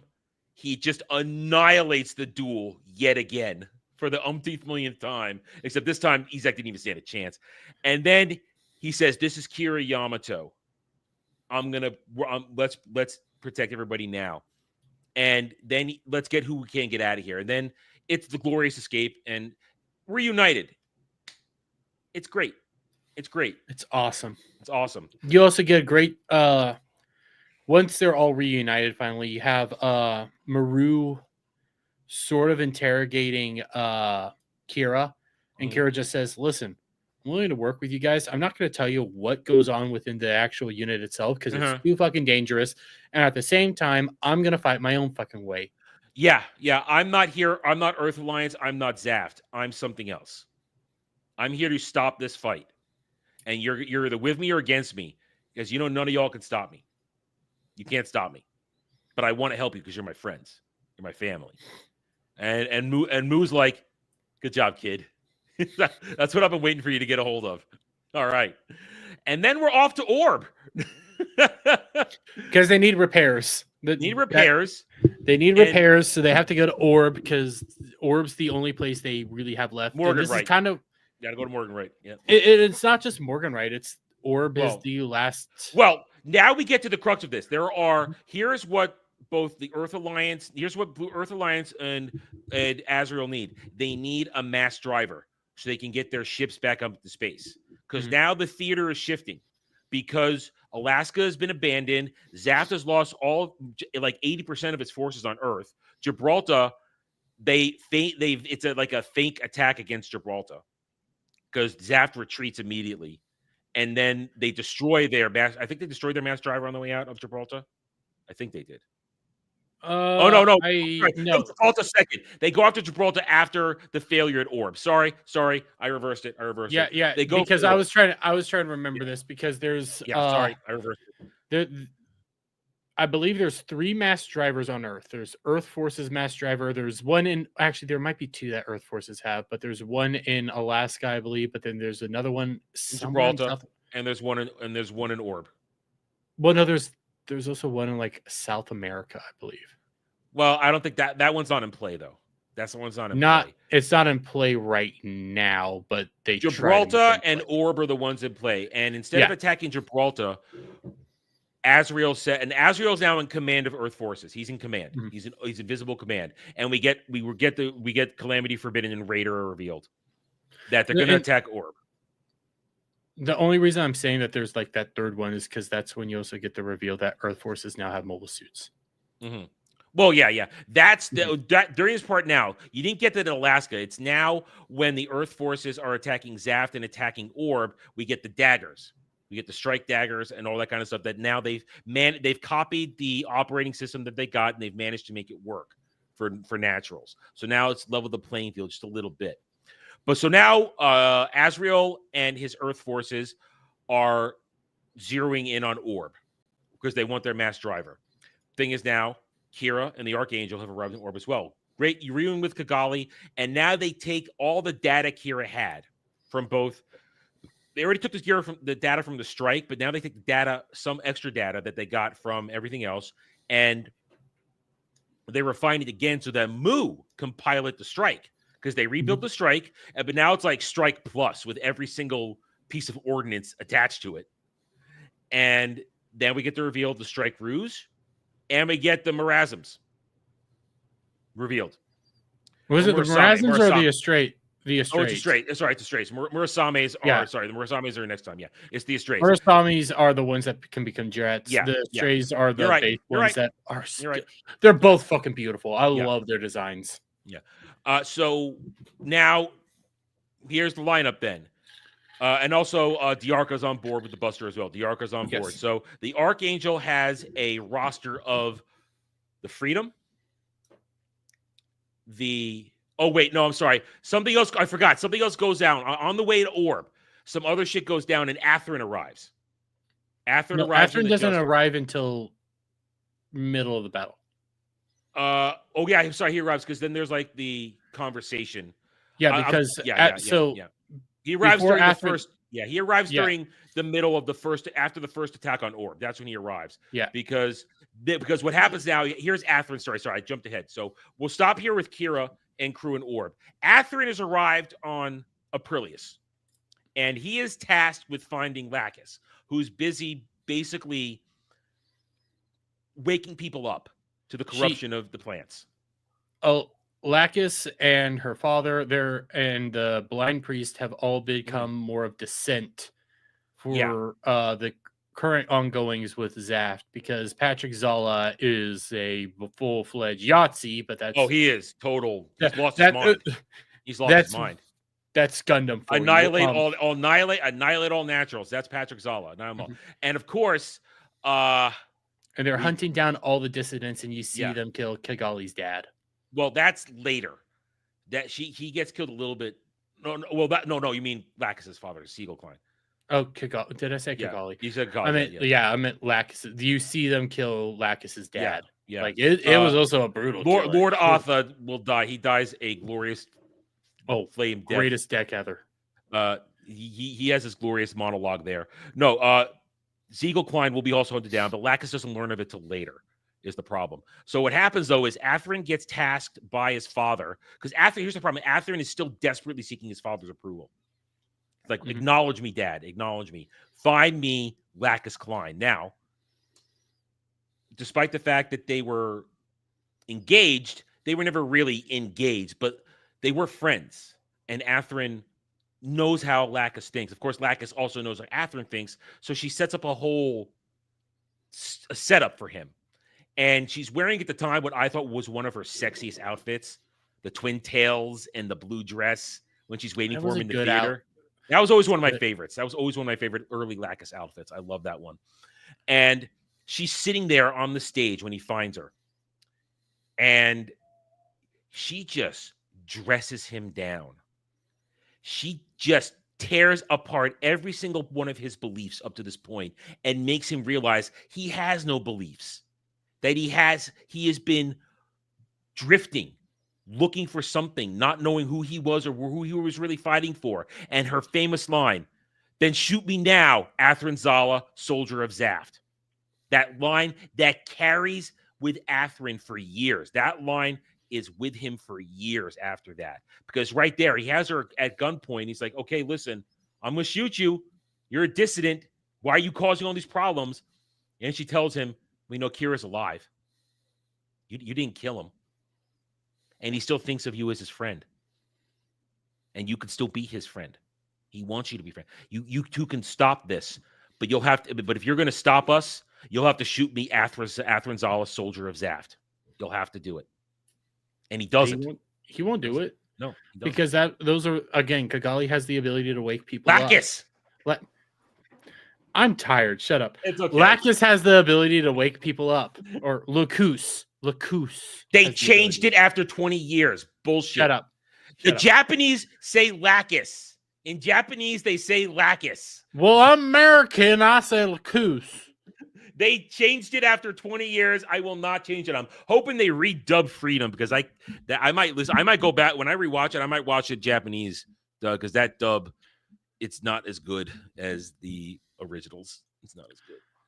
Anyways, though, look, Lacus, whatever the fuck you want to call her, she has the ability to wake people up, like we just said, and you hit all the points with Atherin that he's just been drifting, but he's been drifting because he's just been following what people were telling him to do. He was never doing something for himself. Yes. And that's why that whole soldier of Zaft thing is so important, because that's when he just follows orders. He doesn't think for himself. He just does as he is told to do. And he lets her go. And then we get the big reveals that Lacus's little cell extends farther into the Zaft ranks than thought, because back at Aprilia's headquarters, Patrick Zala, we learn that the Desert Tiger, he's alive.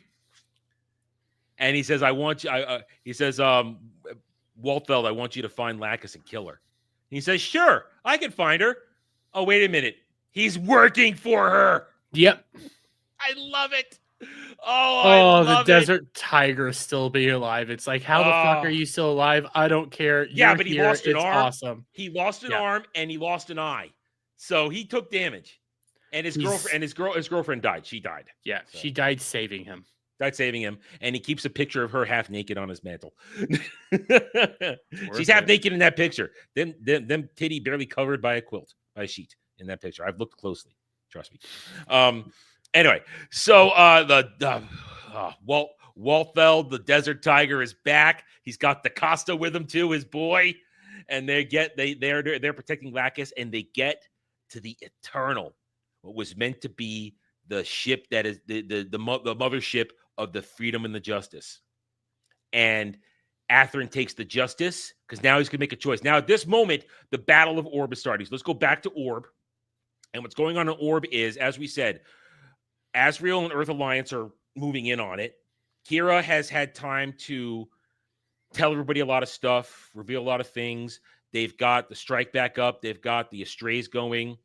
And we now have the Strike Rouge, Kigali's personal mobile suit, and which essentially the Strike, just different paint job. It's literally just Rogue. Rouge, but it's pink. Yeah, it's pink. It's with a slightly different arsenal, but generally the same. And an operating system, that Kigali can use because she's a natural. And it's the same size. No, I said a little weaker. Weaker. Oh, yes, weaker, because it's not Kira's operating system. It's an operating system meant for her. And so now Orb says, we're not hiding the Archangel. We will not let you take us over. So, of course, Azrael says, fuck you. Everybody attack. what I do like about the orb battle, even though it ends in tragedy, but good, however you want to say it. Now because you're watching the remaster, Yeah, what we're going to talk about now was included in the remaster. Was not originally there in the original run of the series. That's what we're going to talk about now. So go ahead. Yeah, but what I will also say is this also begins like firmly establishing that Kira and Kigali and all these guys, they're not on Earth forces, they're orb forces. Because orb is the true like actual good guys. Japan, whatever you want to call them, they are the actual fucking good guys. And all of this, they're taking no sides, and that's how they like it. That's the Zala Creed. No, sorry. The Atha Creed. The Atha Creed. Orb will not attack. We will not choose a side. We will just defend ourselves, and we will protect ourselves. Fucking hard. They have the best technology on Earth. It's the best technology on Earth, and now the battle is nasty. And now what we have there is essentially Kira and the Freedom have to fight 3-on-1 battles against the Forbidden, the Raider, and the Calamity, because Mu in the strike, he's all fighting other mobile suits. Kigali hasn't mobilized yet. She hasn't gone out on the cruise yet. So, and the Astrays are getting mowed down. I mean, all the Astray girlies, they get mowed down. Eventually. They get mowed down hard. I will say so. Okay, I have to look up the names again. You just said them. What? Calamity, Forbidden, and Raider? Yeah, the Calamity, Forbidden, and Raider, they are designed to work together. So they like their whole unique systems are designed to be paired together, where like the Raider flies everybody in. Calamity can fly on its own. Shield. No, the Raider fly. Oh yeah, the Raider flies. Calamity, Forbidden can fly on its own, and Calamity needs to ride on Raider. Yes, but then like Calamity has the shield. You know, there's that beautiful sight that has that fucking awful looking shield that can deflect all sorts of beams. Plasma weapon. Plasma. All beam-based weapons, plasma and laser. It can't. And then the Calamity is just a beast. Yeah, it'll destroy everything. And Kira is going up against these units that are designed to work together.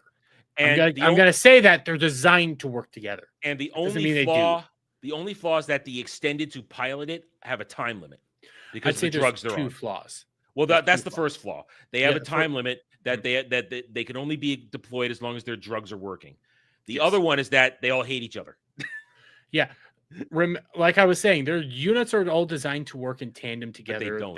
But they don't because all 3 of their pilots despise each other and they don't have good teamwork. Now, if you're watching the dub, you will notice that the voice actor, who is the voice actor of Inuyasha, Richard Cox, also voiced Tall before he died. He's also voicing one of the extended pilots. Yeah, you recognize it. I mean, think about Richard Cox. He doesn't really alter his voice much. He always sounds like him, but he's famous because he's Inuyasha.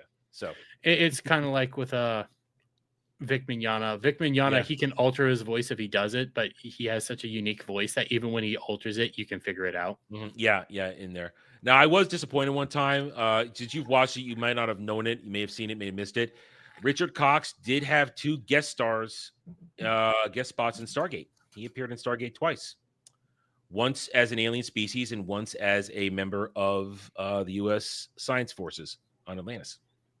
I haven't made it to Atlantis, so. But he would. All right, remember? Did you watch the episode where SG-1 went to a planet and Teal'c got blinded by something, and the rest of SG-1 were stuck in cages for a while for the episode?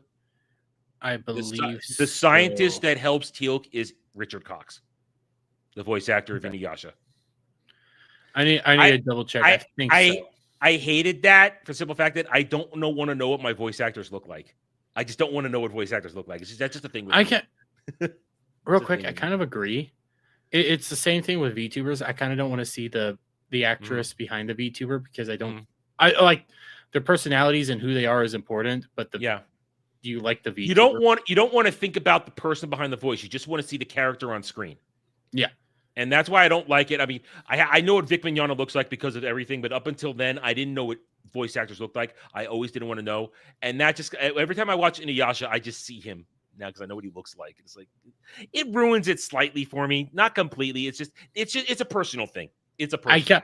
I see where you're coming from with that, and I Yeah. do have depending on the situation, I kind of agree. I actually agree. Anyway, back to the show. So Kira's having a hard time, and the first battle the first round, as it were, it's rough. It's rough. But then at the last minute, Athrun comes in on the Justice, and we get a good shot of the Justice. And the Justice, not as strong as the Freedom, but very badass as well.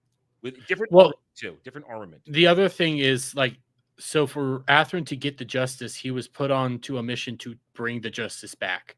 Bring the freedom back. Bring freedom yeah, back. bring the freedom back under any and all circumstances. Mm-hmm. So Athrun goes there and says, "Hey, Kira, I'm supposed to bring you back, but I'm not going to. I'm going to fight by my friend." It's a great moment. So after the battle is over and everybody lands, you see the Freedom, the refurbished Strike, and the Justice. They're all there, and everybody's coming down, and they don't know it's Athrun yet in the Justice because he hasn't announced it yet. He just showed up and started fighting with them. And then he takes off the helmet off, and for a second, Kira's like, "Are we going to do this?" And like you said, Athrun says, "No, I'm going to do what you're doing. I'm going to find my own path. We might not be on the same path entirely, but we're going in the same direction. We both want the same thing." And also, Kigali's like, "Yay, boyfriend!" Yeah, yay, boyfriend.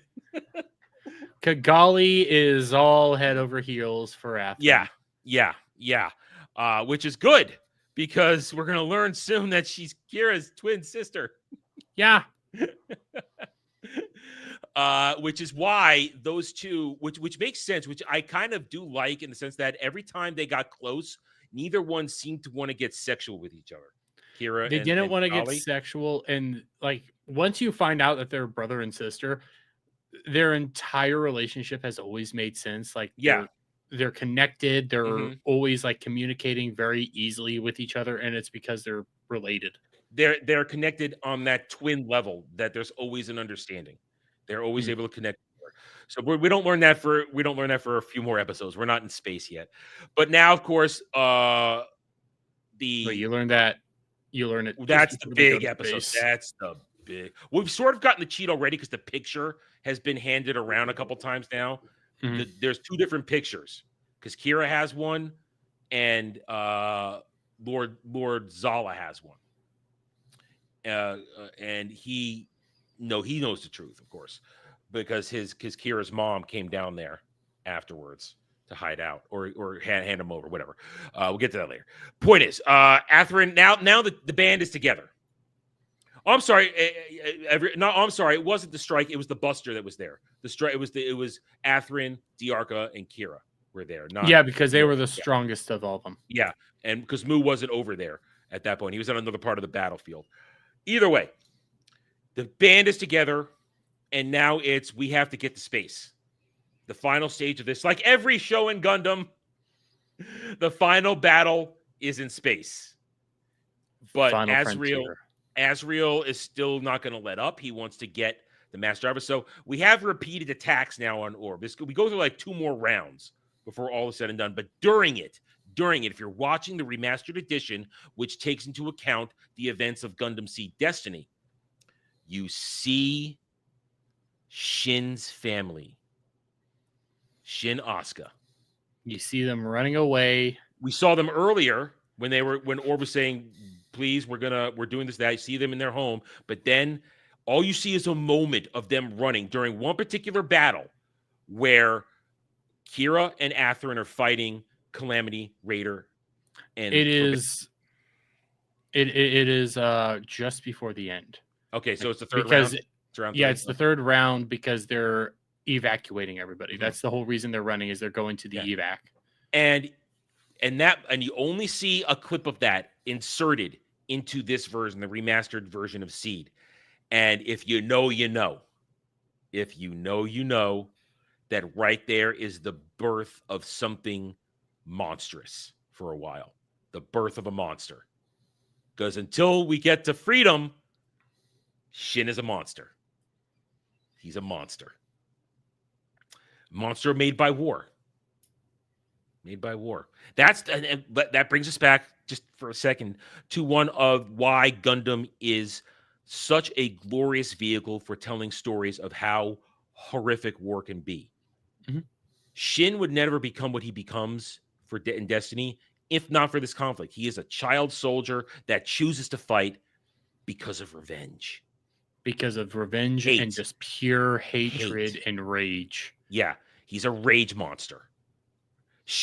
We'll talk about it in Destiny, I'll just say it now. Shin's seed mode is different from Kira and Atherin and Kigali and Lacus. He's different from their seed modes. His seed mode is a rage beast seed mode.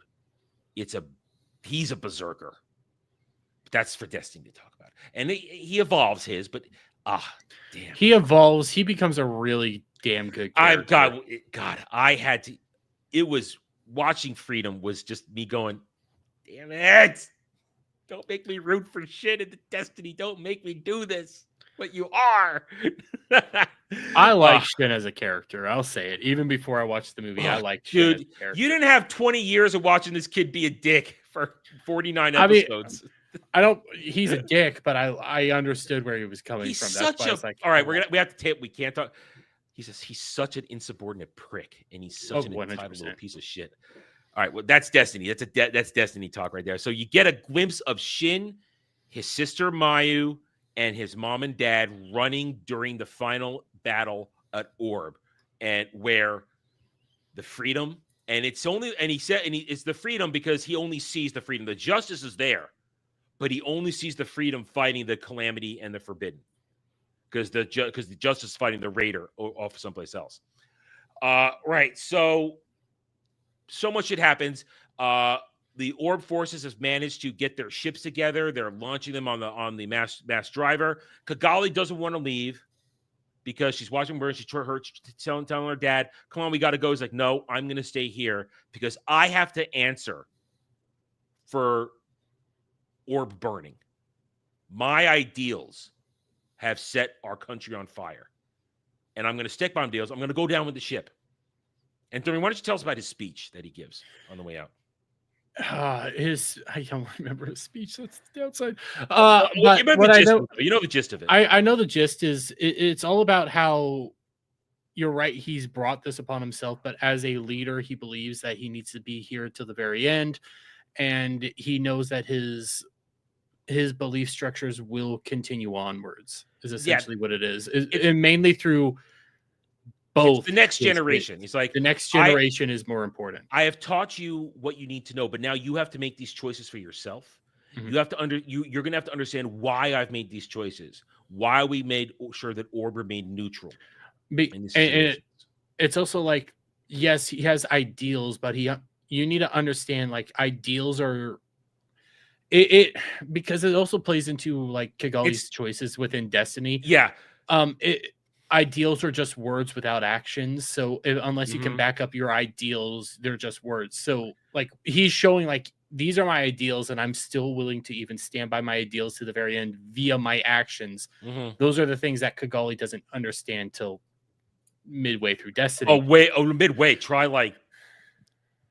third act of Destiny. Yeah, you're probably right. I mean, it's more like third act. It takes her a long time. But the fact that, just without getting too far ahead there, the idea that ideals, when followed by concrete actions, can change the world. And the ideals of Orb are about individuality, freedom of choice, where everybody can have an open voice and yet live together even if you disagree, which is the rest of the world trying to kill each other over disagreements. And that flies in the face of that, but it also flies in the face of what we're going to one point discuss in Destiny called the Destiny Plan.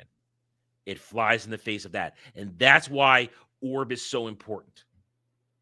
And why Orb might be an idealistic country, but it's a fucking good country. They are good people. Their next Destiny shows some darker sides of them. Yes. But at the same time, you like Orb, and they do so much good work to make you care about every one of these characters, including you literally just said his name, and I can't remember Kigali's dad. Lord Arthur. Lord Arthur, the Lion of Orb. Yeah. Because he doesn't just sit like he's not bend. just an idealistic. He never bent. He stood by what he believed in, and he followed his own actions to the bitter end. And his last moment is pushing Kigali, even though they both know at this point that he is not her birth father, that he adopted her, but she still considers him her father. He pushes her onto the launch, hands her off to Colonel what's his name to look after her, and she's going up there, and literally as he gives his speech, as he says, cling to these ideals, he's surrounded by fire. He's burning alive. Moments away, and he's burning alive with the people that like follow him and believe with him. Yeah, these were his essentially right hand men. These were the people that firmly stood by which him is to the bitter death. Which is unfortunate because they could have been useful. Yeah, when Orbe built this government, when all you had left were politicos and lackeys and thugs. Oh, some of the worst fucking people. Oh God, we'll get to them in Destiny. They deserve everything they get. Everything. Yep, I felt no pain, no sorrow. Yeah, you deserved it. Yeah. Fuck you, Yuna. Fuck you. You get everything you deserve. But now, so then in another extraordinary visual moment, which I love, is the battle is ending. It's Orbe's retreating. Everybody's going to space. The Archangel's the last ship off on the mass driver accelerator, and Kira gets there, but Atherin's lagging behind because he was fighting to the last second. And it's just this moment of Kira reaching out with the freedom and Atherin reaching out with the justice and just bro grasp. It's like, I got you, bro. It's one of those moments where it kind of looks dumb, but you love it. It's bro moment. And it's awesome. So is this, and I can't remember which one gets destroyed first. I can only remember which one gets destroyed last. Did they destroy the Calamity right now, or was it the other one? Oh, I don't remember the order. I don't remember the only one I remember that gets destroyed last is the Raider, because the Raider is in space when it gets destroyed. Yeah. It was during one of the onslaughts. Listen, the battles between the Freedom of Justice, Calamity, and Raider, and you can put the Buster in there as well, and the Strike in there as well. Those are great battles, but I'll be honest, the Forbidden, the Calamity, Raider, they're kind of forgettable as Gundams. Yeah, I don't like their designs at all. They're forgettable. They're not even like the Chaos Abyss and Gaia, which are just so unique and well designed. These are just they're jobbers. They're jobbers. They're jobbers because they drop really fast. They're not important. Their pilots have no backstories. Their pilots, those extended kids are just there to be psychos and have us hate them as psychos. They're honestly, if you think about it, they're just there to start the extended storyline, and that's it. Yeah, I mean, they're good. They're good as jobbers. They're good. They're there to give Kira and Atherin a hard time, is what they are. Yeah, because it's usually a 3-on-2 battle. I mean, Diarca sometimes gets involved, but Diarca's usually playing defense for the Archangel because he's an artillery unit. And also the Busters. Yeah, the Buster. It's a generation behind them. Yeah, it's a generation behind them, so it's not as strong. Yeah, and that's why Mu can't handle them either, because the Strike, even though it's the Strike Plus or whatever you call it at that point, it's also a generation behind. Because I mean, you realize in one show that they leapt a generation because the Chaos, the Calamity, the Forbidden, and the Raider, they're not quite at the level of the Freedom or the Justice, but they are above the original Morgenreich Gundam. If you think, because the Morgenreich Gundams were built specifically for the Earth Forces, then the Earth Forces took that and made the Calamity, Raider, and for the Extendeds. So that's the whole explanation there. And then you did a similar thing fucking next season. Yes, there is always the criticisms, but I can criticize it, but it's still I still love it. Oh, but they do it better, and they make it worth it in Destiny, though. Yes, they make it worth it. They make it worth it. They make it interesting. So now we're in space. And it's time for everybody to lock. Let's skip ahead. Let's skip ahead to the good stuff because we don't need to go through play by play now. Yeah, because once they get into space, they team up with. It's about connecting with the elements of the Earth forces and Zap forces who align with the Klein faction, and the remaining Orb forces up there. when they get into space, they go into like I am playing this just play by play real quick because it's I'm gonna shoot through this real quick because they go Earth Force, so they get into space. They're teamed up with Lacus now. They have Kigali and they have not the Archangel. They and have to reorganize their mobile suits because the Freedom and the Justice have to be stationed on the Eternal. Yes. The Strike and the Buster on the Archangel, because that's what they're meant for, and the Rouge on the Archangel. And then Astrays on the Orb ships. And then you've got the Klein faction Zaf ships and the Earth Alliance ships that join up as well. So they have a little mini fleet going on here. Yeah, they have a tiny fleet, and they go over to one of the an abandoned colony. They're searching for information now. Now let's jump to the next most important episode, because we get a lot of good character growth here. Maru and Mu are now very, very close. I mean, it's sexual at this point. It's sexual. And at the other side, over on the Alliance side, now that Azrael brings his force in space, Lieutenant Badgerul is now Commander Badgerul, and she's given the command of another Archangel class battleship. I forget what it's called all of a sudden, though. I thought you were going to have the name. I remember what it looks like because it's black. It's black. A black Archangel. Yeah. And I don't remember the name of it, but I forget it. That's going to be holding on to, that holds on to all the extendeds. Yeah. And also has Flay. And Flay's not there yet. Not yet. What's going to happen is La Crusade, Rao, he will release Flay with the information about the N-Jammer cancelers and all the specs on the Justice and the Freedom. And what that does, it allows Azrael to now use nukes again. Now the Earth forces, who have a massive stockpile of nuclear missiles, they will attack the plants with nukes. Yeah, that's what happens. The Earth forces went into the moon base. Yeah, because their last refuge Arsenal. I think it's called Arsenal. I don't remember what it was called, but it's their moon base area, which is also a city, by the way. But they have a literal fuck ton of nukes. Yes. A scary amount of nukes. And every single pilot piloting one of the mobile suits, one of the space daggers that carries that, like, take this, you coordinator on bastards, we're gonna nuke you to hell. They're all happy to use these freaking nukes now that the N-Jammer cancer technology is in full effect. So this is Rao's plan. Have the Naturals use nukes, have the coordinators use the Cyclops machine. So they fire the nukes. Patrick Zala uses Messiah. Oh, no, I'm not Messiah. I did it again. Uses Genesis to blast them away.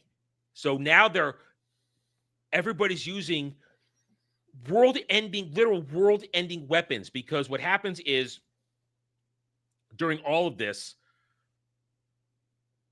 Patrick Zala is now going to turn Genesis on Earth and nuke the planet with the beam. That's his end game. While Azrael still wants to nuke the planets with missiles. In the middle is the Klein faction and Orb.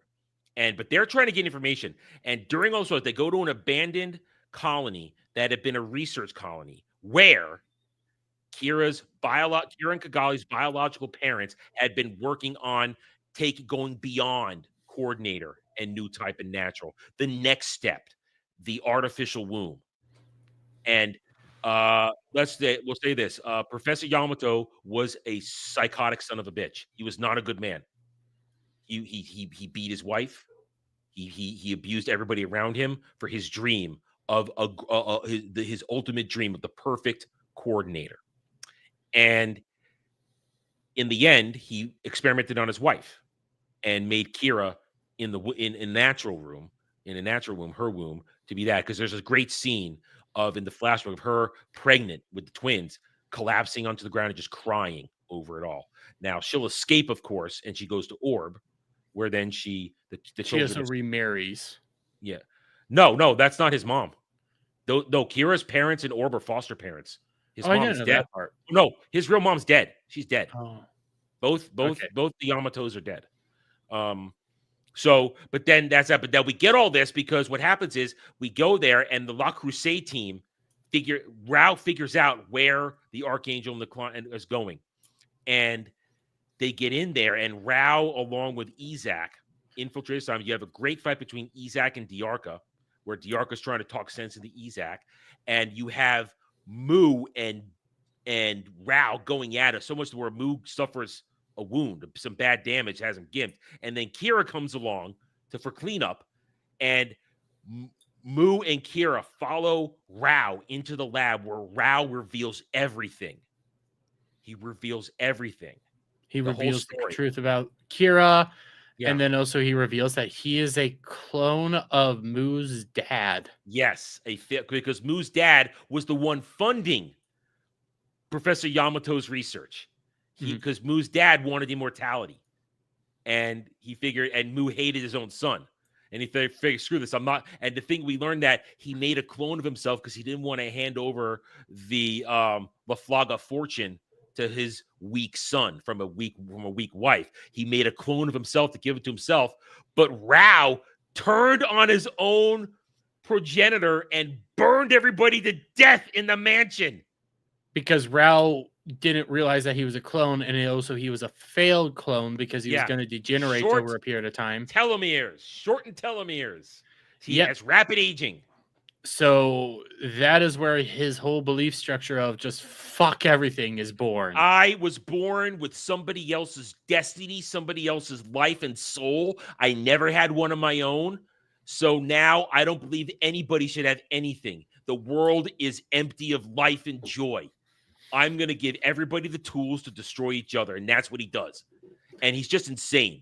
I mean, he's standing there laughing as he's shooting at them.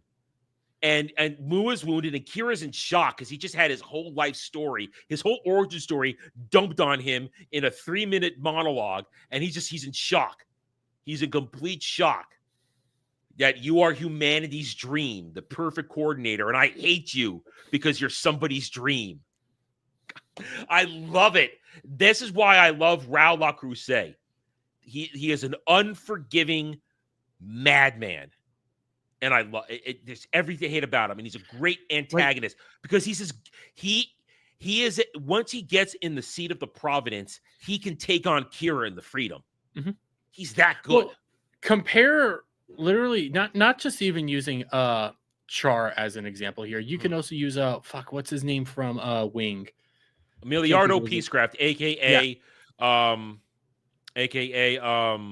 God, I forgot his pseudonym. Crap. Well, Miliardo. I always call him Miliardo Peacecraft. Miliardo Peacecraft, and I can't remember his. I forget his pseudonym. But if you compare every other Char clone to Rao, none of them are the same. Miliardo has some really fucked up stuff because he's one of the ones that goes back and forth. Villain, hero, villain, hero, villain. Yeah. He's also very disillusioned with the idea of pacifism as well. Mm-hmm. So that's why he does a lot of what he does, but he does also come up, I believe, at the end as a final hero saving the day. Well, not until no. He comes back in Endless Waltz as part of a special forces unit to help out in the final battle. In the Tall Geese Mark III. I haven't seen Endless Waltz, so that helps me. Good movie. I've been wanting to see it. I just haven't had time. But then you also can go to, I would say the only one that actually kind of stands up to a similar area of LaCrusade would have to be Arsenal. I think was his name from Unicorn, but who was just another Char. He was a legitimate Char clone. A legitimate Char clone because he's possessed by remnants of Char's soul or some shit like that. Where even then it's not the same. Where that version of Arsenal, he still had a care for the Zeons and just wanted Zeon to be on top and all the new types to be essentially gods and to take the rightful place. Rao wants the world to bleed.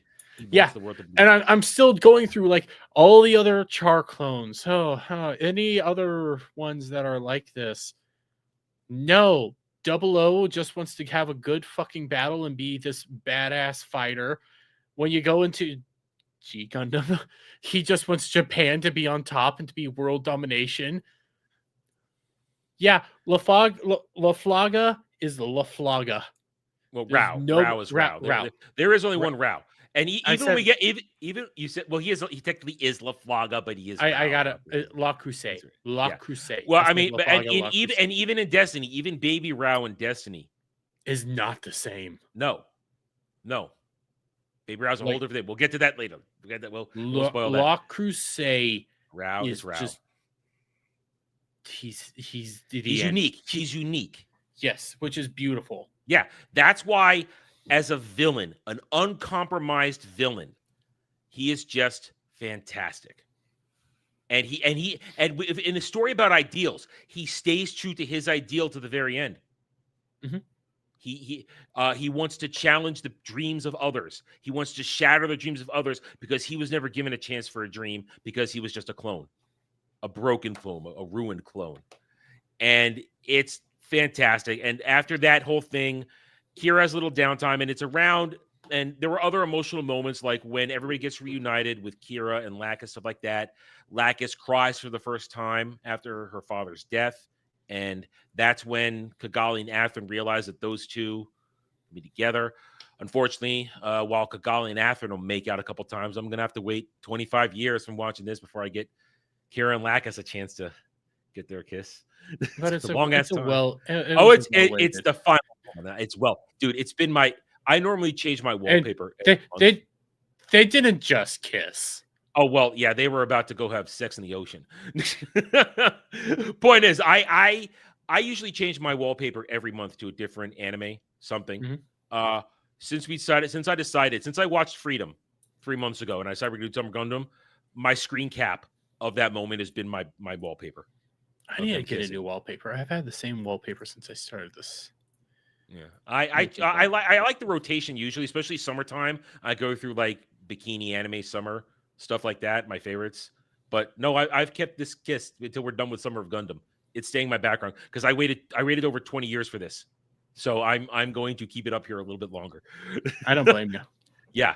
But you have all the relationships going like that, and it's all these cool things going on. But now we're coming to the head, and so everybody, what happens is the nuke attack on the plants fails. And Patrick Zala has the upper hand, and he wants to turn Genesis on the planet and literally... But no. Oh, wait, so the first nuke attack, nuke attack, no, it succeeds. Yeah. Oh, yeah, you're right. Because they're first... They destroy a handful of the actual... No, do they destroy one of them? No, they destroy the meteor base, like their defensive base. Mm-hmm. Yeah. That's what they destroy first. Yeah. They don't... But the Genesis saves the plants. The Genesis wave from the Cyclops device shaves the plants. Yes. But now Patrick Zala has the upper hand, and he wants to turn that on Earth and literally burn the Earth with it. Everybody doesn't care because he wants to abandon Earth completely. Meanwhile, Azrael still wants to try and get his licks in. So what we have now in the final moments is a three-way battle. Orb Klein faction, Zaft, Earth Alliance, led by Azrael. And so many key great moments. And it's essentially Athrun is going to try and infiltrate Genesis, the base that Genesis is based on, to stop his father. Mm-hmm. And he gets in there, but he doesn't pull the trigger. Somebody else pulls the trigger eventually and kills Patrick Zala. One of the just random recruits. Yeah. So he says, "Damn you, son of a bitch! You're going to kill us all." Boom. And that's a powerful moment there. That this psychotic madman who had control of this stuff doesn't even see it coming from some rando on the ground or floating because the gravitational was broken at that point.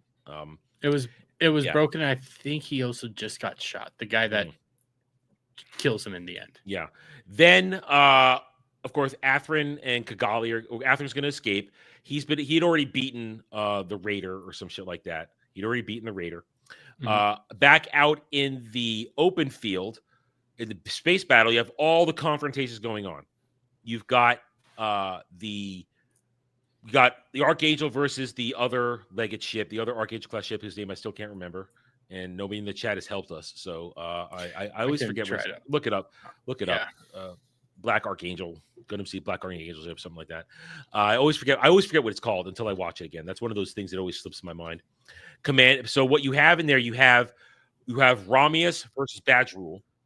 in a space battle there. And what they do there is using all kinds of tactics, this and that, because they know each other. Seeing as Badgerul knows how Maru is going to behave, she's used that to her advantage. The problem is Azrael is in charge of the ship, and he wants her to do abominable, despicable things, even though at this point, Badgerul, Notaro, has been seeing, she's seen what's gone wrong with everything, and she wants to do one final thing to fix it. So in a beautiful moment where the other ship has the Archangel dead to rights, it opens its plasma, getting ready to shoot with the plasma guns. The Archangel, if the Archangel moves, the Eternal's going to get hit. And the Eternal is the flagship of the fleet because that's where Arrakis is. And she can't move. So it's shit, what are we going to do? And what happens is Azrael fires the gun, and then out of nowhere, Mu, who was fighting Rao in the Providence, all busted up from that, gets there just in time to block it with the strike's shield. And he says, don't worry, I'm the man that can make the impossible possible. But then he blows up, and you're like, no, Mu! And if you're watching this, your heart is broken, dude. This is Mu Laflaga. He's been with us since episode 1. He has done so many great things. He is fan favorite. He has found love with Maru, who found love again after like closing her heart off from her previous fiance who died. She's found love again. She's open heart, and then he sacrifices himself to stop the blast that would have annihilated the bridge. And then on the opposite end of that, Notaro, who realizes that this has gone too far, she stabs after being shot by Azrael. She knocks Azrael aside. She shuts everything down, opens the comm, says, now, Maru, take the shot. Do it now. End this. And Maru, crying her eyes out, fire, and just annihilates the other ship. And Notaro goes out in a blaze of glory. Goes out in the Dominion. Dominion. Thank you. Dominion. Thank you. And it took me a little bit, but Notaro redeems herself by stopping Azrael, keeping him from getting away. She stops Azrael from escaping again. Mm-hmm. And then Maru just annihilates it. It's so powerful and then she just sits there and cries because her battle's over there. That battle's over. Her battle's over. She lost the love of her life and arguably her best friend. Yeah. I would say Badgerul. I'm choking up right now, man, and I know everything. I'm still choking up right now thinking about it. I'm choking up. It's such I would say Badgerul is actually one of her closest friends that didn't even realize they were close friends. Perhaps because they were two sides of the same coin, and Notaro you were seeing Notaro realize like everything they're doing is wrong. Yeah, this is atrocious. This is awful. Why are we doing this? I should have gone with Maru and Mu. I should have done this, but no. So I'm going to do the only thing I can do. I'm going to make sure that Azrael can't get away, even though I'm shot and I'm bleeding out. I'm going to make sure this son of a bitch can't get away to start all over again. And fire now, and Maru broken. Then that's the evolution. Maru is broken at that point. She just watched Mu die, and she pulls it together to give the command to know that this is it. Fire. And wipes it. But then she's broken. But her battle's over. The battle's winding down everywhere else because then you have the main event going on. Kira versus Rao. The Freedom versus the Providence. The Providence with a Dragoon system built in, so the new type abilities where you can telepathically keep your control over the different guns shooting in sync and all kind of stuff. And the funnel system from the original unit, this is more of a prototype version of the funnel system because they still have to be connected to him. Mm-hmm. Yeah. So that's how the Providence is able to handle the Freedom is because of the prototype Dragoon system. That's the only way it's keep up because it's not as fast as the Freedom, but it's got firepower that can keep the Freedom from taking advantage. He's also got that massive shoulder cannon that he holds, that cannon built into it. That thing is huge. Yes. And he's got the double-bladed beam saber. I mean, and Kira and Rao go at it. And of course, now in classic fashion, they're jawing at each other across the comms. They're jawing each other across the comms and they're the clash of ideals. And Kira, this is the first time Kira's saying, why are you fighting against something like this? You could have your own dream, your own destiny. And Rao's saying, no, there is no dream. There is no destiny. Everything is empty and hollow. And look at you give these people their weapons. They're all going to kill each other over and over again, no matter what. And Kira says, no, there's hope. We can stop this. And they keep fighting. And then, of course, during that, Flay has escaped the Dominion because Rao, of course, we said earlier, sent her to be a part of the information. But she was on the Dominion with Badger Rule. She's in escape pod. And Flay just wants to say, and at this point, Flay has had her come to Jesus moment. She's realized everything she did for all this time had been miserable, and she hated herself more than anything. And all she wanted to do was talk to Kira and apologize. All she wanted to do was talk to him and apologize. And she gets caught in the crossfire. And last second, she's tapping on the communication again. Kira hears her calling out, and he pauses. But then that is enough that she gets caught in the crossfire between the Providence and the Freedom. It wasn't caught in the crossfire. Oh, not Moo. Rao. You're right. Rao says you are no longer needed any shooter. You're right. Yeah, you're right. Rao kills her. Yeah. Doesn't even blink an eye. Yeah, and that pushes Kira over the edge.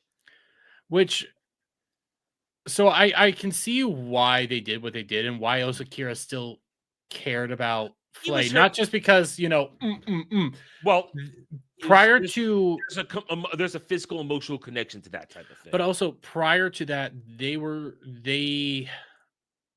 prior to Kira dying, they were supposed to have another conversation. He said, I'll come back and we'll have a talk. I remember. Yeah, you're right. And they never got that conversation. So I can understand why he would still cry out. My problem with that whole scene is I get the emotional connection. I get the physical connection. I get the never being able to talk. You got Lacus. Fuck that bitch. You got Lacus. It was closure. And now during that, of course, we're going to get your standard astral nakedness time Gundam. Astral naked time. Astral form naked time. Oh, hey. To be fair, we've been getting astral form naked time in the intros, so yeah, but it's still nippleless though. It's nippleless.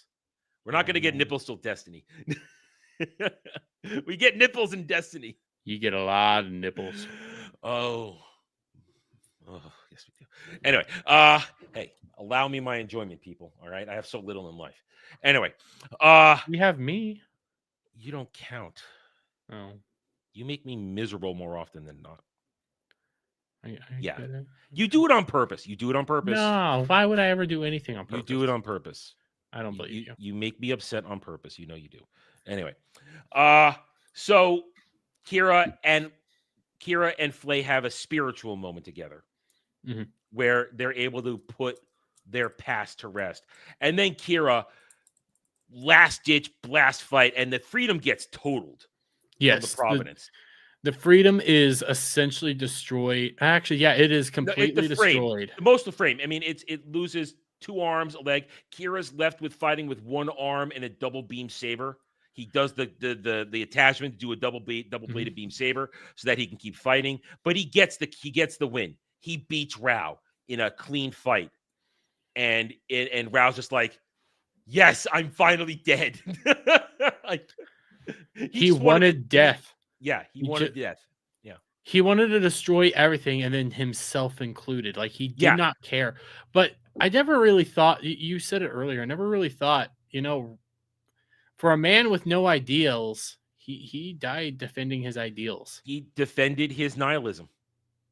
He never wavered. None of Kira's words reached him. Not a single one. Unlike in Destiny, Kira's words will reach Baby Rao in Destiny, which is what changes things right there. That's what changes that moment. Kira's words didn't reach Rao, at least So that's great, and that's it because then they just the Justice and the Rouge take out Genesis, where and victory's had because they've stopped the attack on Earth. And then here's where Seed sort of falls short in its ending. It kind of comes to a sudden halt, and what you get is a 5-minute epilogue that was never translated, never dubbed. They never dubbed it. Have you seen this? No, actually, I haven't. You never see. Okay, so all I know is like at the very end, you see Birdie and Athrun and Kigali pick up Kira, who's floating. Yeah. After he finds peace with Flay and stuff like that. Yeah, he's floating in space. They come get him crying. I think there's some like images at the end that I saw. Well, there were also everything. And we also have to remark that during the battle, Lacus, you never see her do it, but she's also in seed mode. She went into seed mode at one point during the battle. I think they show her eyes. They show her eyes. She's in seed mode. You never see her access seed mode. I'll also say my favorite outfit. And Kigali went seed mode too. Kigali went seed mode too during the final battle. I'll also say my favorite outfit for Lacus is battle mode. Commander outfit. You know, the kimono and the trench coat. Yeah, I fucking love that outfit. I like Destiny version of that. I like the Destiny version. Destiny version was a whole lot better. Also, you got it a little lot longer. Of course, they're also trounced. All the outfits are trounced in Freedom. Dude, flight. Listen, when we get there, Freedom is all about the Lacus fan service we were denied. They kept her pure and nice for 50 episodes, and then in Freedom, you get it's like 100 episodes. It's 100 episodes. I'm sorry. You're at 100. I said 50 thinking of this. Yeah, you're right. 100 episodes. They kept her pure and on a pedestal. Yes, there's a couple of bathhouse scenes in there's a bath scene in Destiny, but don't see shit. The way you get fan service is through a character that's not even her. Yes, it's slutty her, and I'm all there for it. But they never give you fan service. And a shower scene of Talia. You get a shower scene of Talia too. Yes, she's pure and I love her. And then in Freedom, you get multiple side boob, you get multiple cleavage, and then you get total flight suit fan service with the angles, and reminds me why Lacus is one of the greatest waifus in anime history. And you realize, wow. They hide it. You know it's there, but they work very hard to hide it. She's packing heat up front. They hide it heat. You know it's there. I know it's there. You do see it in the Destiny cutaway promos where her and Kira and then where they're dancing with the horrors around. She's wearing that low cut dress. You know she's got it, but they never show it in the show proper.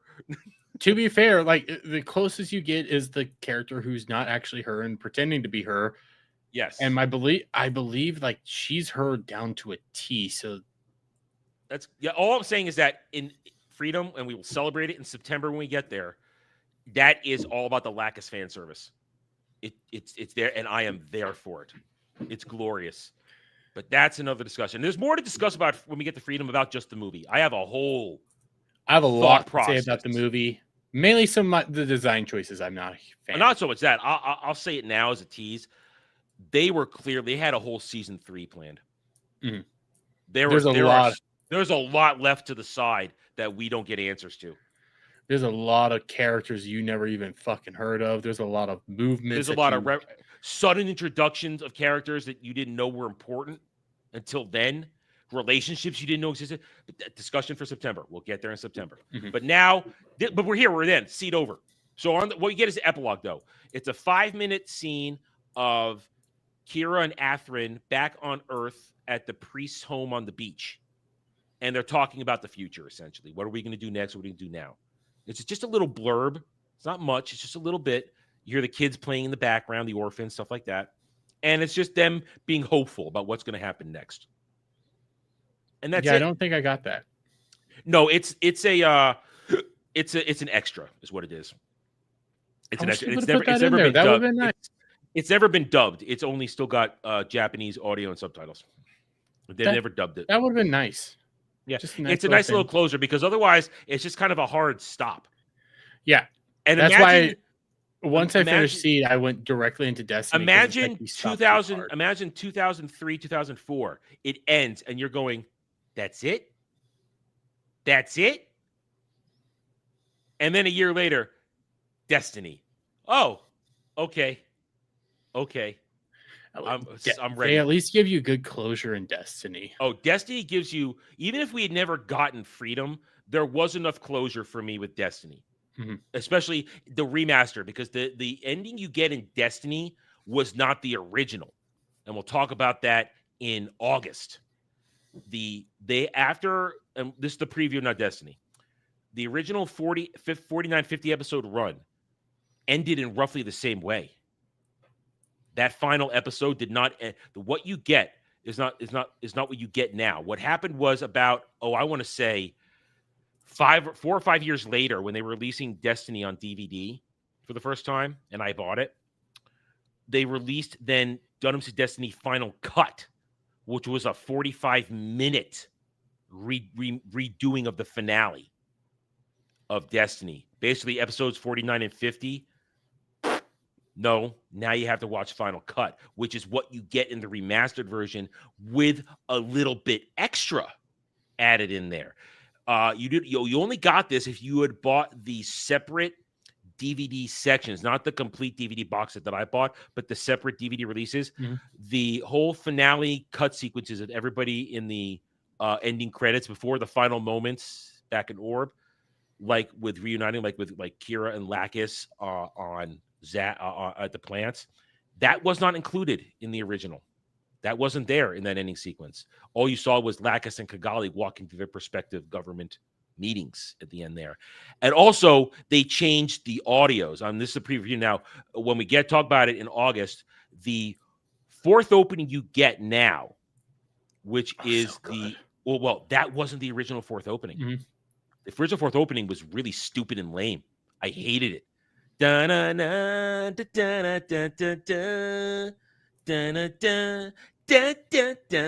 mean, it's not bad, but it's not. After the epic opening sequences, the first 3 of Destiny, they gave me that. What you have now is this. Yeah, it builds up, and it's important. Oh yeah, I mean, well, I'll tell you that now. We haven't talked about it much, but the soundtrack of Seed, incredible, even better in Destiny. Meteor is a fantastic fucking song. Oh yeah, and one of my favorites is where is it? One of my favorites is where are we? Is God, where is it? I'm going through my music files here because I'm trying to remember where. I know I have it somewhere here. Which one is it? Which soundtrack do I have it on? It's not in Vogue. Wait, no. It's the original opening theme for Seed, the first one. I have it here. I'm just trying to find it here. Where do I have it here?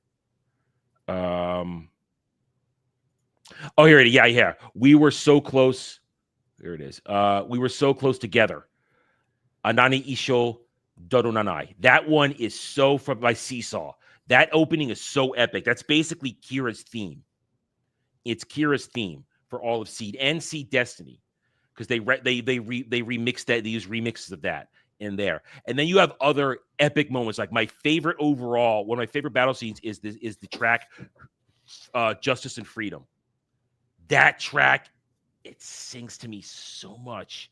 I love that track. And they get even better though in Destiny. Like the one you're talking about, the replacement one, which was an insert song originally, and they moved it around. Go ahead while I get it. It's Meteor by TM Revolution. Yeah, TM Revolution does outstanding work. Or then TM Revolution also did Vestige. That's the one.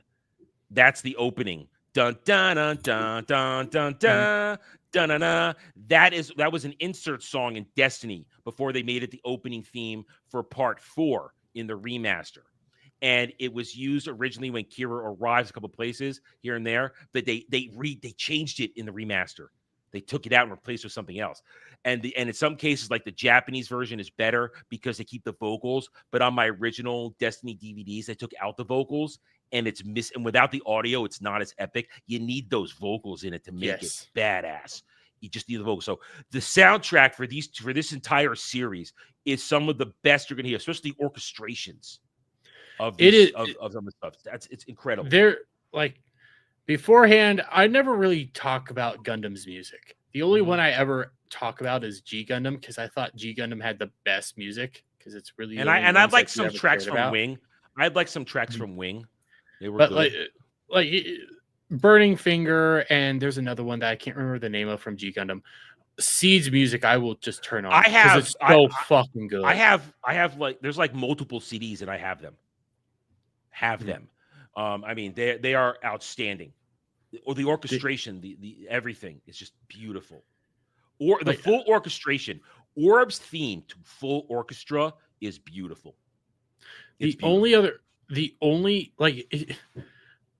I could think of all of freaking Seed's music and think it's downright beautiful and awesome. Beforehand, I had maybe 5 songs. 2 songs from G Gundam that weren't the intros. The intros are okay, but I love them for nostalgia purposes. There's just 2 songs that are just downright fuck yeah, let's go. 3 songs from Iron Blooded Orphan, both the 2 intros, and then just a song that comes up while the show goes on. Like, we're talking full soundtrack. Mode. We're talking the full score of when it comes to Seed. It is that score. The score is out, and Destiny takes it up a notch. Destiny manages to raise the bar for the overall score, and I love it. I can't. The only thing I don't like about Freedom music, I'm not a huge fan of the intro. Oh, listen. If I want to get pumped up, I will listen to Freedom's theme. Fly Freedom. It's a good intro. In comparing them to all the other ones, I think it's weak. Ooh, we're gonna have to fight about that later. I don't want to fight about that now. I'm in too good a mood. Especially comparing it to Invictus and Vestige. Especially comparing it to Vestige. Well, Vestige. Well, that's a different thing. Vestige is a moment. Though that's like moments, like badass moments. The Freedom theme. Dun dun dun dun dun dun dun. You hear that, and that just means here comes the hero. That the hear about the Freedom theme is that is a hero's theme. That is a true hero's theme. Because that you feel the rising crescendo, you feel the beats, you feel like here comes your hero, Kira Yamato, to save the day. That's true. And I'm not going to disagree with that. Yeah, I love it. But we are done with Gundam Seed. When we return in July, we will be talking Gundam Seed Destiny Part 1. And you guys are all going to think that we're this is a completely different thing, and that there's no longer, the main character. We have a completely different character. Yes, and it's like, don't look over here, but we'll say Kira Yamato is still the main character. They just they gave him a break for about 12 episodes. they gave him a much deserved break, but they built him up in a way that, you know what, when he comes in, it's like, fuck yeah. Oh man, what is that? Is that the Freedom? They gave him the break that's like, yeah, we're going to let you sit back. Listen, he was hanging out, sleeping in a separate room from his girlfriend who was sleeping in a bed with a bunch of orphans, okay? He would hang out with his best friend on occasion, and he didn't say a lot. He would just sit in a rocking chair and look at the sea. But then you had to attack his girl. Yeah, to come after him and the people that he loves, and you now get sodomized. You awakened the sleeping giant. Yep. And they paid for it. But that's next month. We get started on that. For now, though, we are done. I think we gave him a good show tonight. I think so. It was we went down random anime rabbit holes based off on titties and other things, and went down a One Piece rabbit hole and other stuff, which we had to pull back because we realized, wait a minute, we're talking about shit we're gonna have to talk about on future shows down the road. But also this and that, we had a good time as usual. And I will right now say that if you are, now is the time for those who have been waiting, like myself. Now's the time. Start watching the spring season 2025 of anime. There's some good shows in there. I've enjoyed pretty much everyone I've watched so far. Right now, my top recommendations are, as Jeremy can attest to this one, The End at the Beginning. That's good. It's really fucking good. Really good. I recommend. The title is one of those crazy Japanese titles, but it's because they use words differently than we do. That's one of the things I always hate. People complain about anime titles. You got to understand, Japanese use less words to say more. Yes, than we do. So when you translate out, when it translates out to the too perfect saint that got sold by her fiance to another kingdom. Yeah, that's a crazy title, but really good show. I enjoyed the hell out of that, and I just finished today what was it called? Shit, I think I already got rid of it. Basically the backyard, the Boon Hick Swordmaster from whatever. That's a good one. I just butchered the name. The backwoods Swordmaster who became whatever. It was really good. I'll get the name later for you. You can pretty much find it. Excellent choreography. The dub a little iffy. The dub was a little iffy. I didn't really like the voices, the way they did it, but it was a good show. I enjoyed it. I will give people, because I'm debating watching it. I will let people know about My Hero Academia Vigilantes. Vigilantes. Yeah, I'm passing on that one. I'm passing. I want to give it a shot. Yeah. I just haven't had a chance yet. Up next for me is a one that I was kind of on the fence on, but the other ones I really want to watch, I haven't finished yet. They've got a couple more days to them. It's this guy it's another isekai, but he gets born into a future. He wants to be a villainous emperor, but every time he tries to do something, shit actually goes well. So he's praised. But he's got a harem with boobies. I'm the evil lord.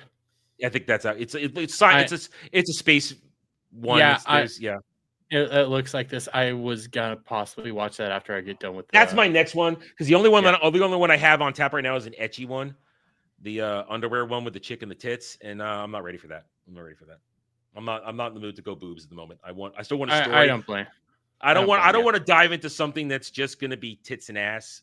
And I do have 2 more episodes of Fire Force, so I'm waiting. I'm waiting on that one. A couple more weeks. I'm waiting for that one to finish. I got a couple more weeks waiting for that. Oh, I did also watch Can a Boy and a Girl Friendship Survive? That one was good, but the romantic protagonist, she's a bitch, and I totally don't like that she was the romantic protagonist. Himari sucked. I didn't like her. I will also say, To Be Hero X,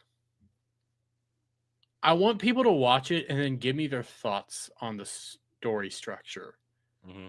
And just because I'm not sold on it, but I don't hate it. It is where I'm at. Where there's parts of it I like, but it's very weird. But we're in that happy moment now where there's a bunch of anime to watch right now, completed seasons, and I'm in that happy place. Like I said, I've got at least 3 or 4 more that are still finishing up. I did watch a goofy one a few weeks ago. It was was it an isekai or not? I don't know. Well, it wasn't. No, it wasn't. No, it was a straight up fantasy one. Basically, Atelier something. This guy, it's the one Atelier in the name. He's basically, it's another one. Here's a theme. I want to make this a discussion topic for next time. We seem to be getting. We still get them, but we seem to be moving away from isekai. Do you get that feeling? They're moving away from isekai finally, but they're switching it up with the hero who thinks he's weak but is actually really strong. That trope, I don't like that trope. I'm not a fan of it. I'm not a fan of it because it gets tired real quick because I don't like it. But that's where they're moving. They're going. But in the end, though, I would prefer that from isekai because then that world is a true fantasy world or a true science fiction world, and we're not dealing with isekai stuff. And when I say isekai, I'm talking about reincarnated isekai. Yes. We seem to be. It seems we're finally moving away from that, and I'm glad. I'm tired of it. I mean, like reincarnated as a slime is. That's one of the early ones, though. That's one of the early ones. That one's. And I'm talking about new ones. There seems to be less new ones popping up. I think because the isekai genre it's just so played out. It's Mhm. we woke up in another world. Oh, we woke up in another world, and like truck cooning someone has now become kind of a Mhm. it's a joke. Like There's everybody knows what's going to happen. Okay, there's a truck yeah. coon. You know, I mean, there's a few left out there, like you said, Reincarnated Slime. It gets to finish its run because it was out there first. and That's I going back to last decade when it and started. and I'll give a pass for the end and the beginning. The beginning after the end. I'll Yeah, give but that one that's a pass. different. That's a Yeah. different one. That's not that. It's not. We're not talking Japanese reincarnation isekai. This dude's from a legitimate another world. So, and I'll also give one that's still coming out with season 2, Reincarnated as a Sword. That was a I good still one. need to watch that one. Oh, that's you'll like that. That one's excellent. I can't wait for season 2. And a couple other smaller ones can still exist, but I'm glad we're moving away from them. Rising And of of the course, Shield Shield Hero, Hero. obviously. Shield Hero, that's separate category. Separate Yeah. category. I can't wait for season Well, 4, please. some of those, we're talking about some of those like that are kind of grandfathered in from either the end of last decade or beginning of this decade. I've been noticing like they're trying to figure out what will be the next big thing. There's some people trying out the sci-fi. Obviously, you're doing the whole. They think they're weak, but they're actually super fucking strong. Yeah, and I've had 2 of those this season already now. They're playing around with stuff right now, and the problem they're coming into is Korea, for example, is really starting to step up their game. Like solo leveling is fucking It's fun. good. It's fun. Oh, Jesus People who Christ. shit on it are shitting on it just because they're belligerent dicks. Solo leveling is fun. I'll admit it. I was a belligerent dick because I was not interested in watching it because I thought it was an internet comic. There no way it's that good. You don't trust that kind of stuff, yeah. Yeah, I don't trust that stuff. Fuck, it's good. Granted, I did like Tower of God. I still need to see season 2. I didn't like Tower of God. I tried watching that. I dipped out quick. I didn't like I like the partly the animation. I didn't like the animation. I like the animation. I like those of the different mythology. I will say that's the thing with 2B Hero X. If you do watch it, animation's weird. They do weird things. I have a problem if I don't like the animation. I check out real quick. You probably would check out because they jump between CGI and 2D. But there's apparently there's apparently a narrative reason as to why, and people keep speculating it. And I'm watching it now because I'm curious. They're getting better at blending them in some shows. Not here. I'm not that. I'm saying in other shows. Yeah. I'm watching. They're getting blender. They're getting blender. They're getting better at blending when you're switching from 2D to slight CGI. It's getting better. It's not so uncanny valleying. So the point better at it. With 2B Hero X, the whole point when they do those switches, the theory is they're switching between realities, and it's hard cuts. So like the first 3 episodes, for instance, that's primarily in CGI, and they have some 2D moments.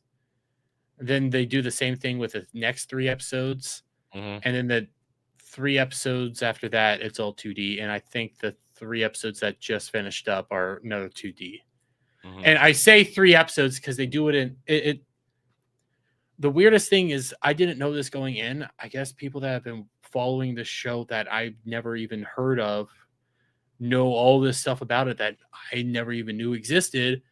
But they're doing batch drops. So the first 3 episodes is one hero. Then they immediately jump to another timeline to another hero. Then they do it again for another hero and another hero and another hero. So it doesn't look like an anthology when you start it, but it's actually an anthology, and they're telling a weird, out of focus story. I don't like that.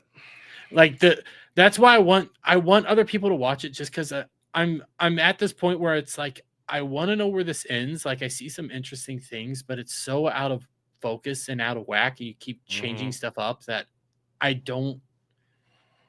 I'm not getting the emotional connections I should be getting. Well, not everything works. I mean, so far this season, like I said, I've enjoyed most of what I've seen to varying degrees, but I haven't had a dud yet this season. Let's just say I haven't had a dud yet. I won't say 2B Hero X is a dud. I will say they do have a unique. There is a nice criticism on like idol culture, and also in this world, society essentially dictates what your powers end up being.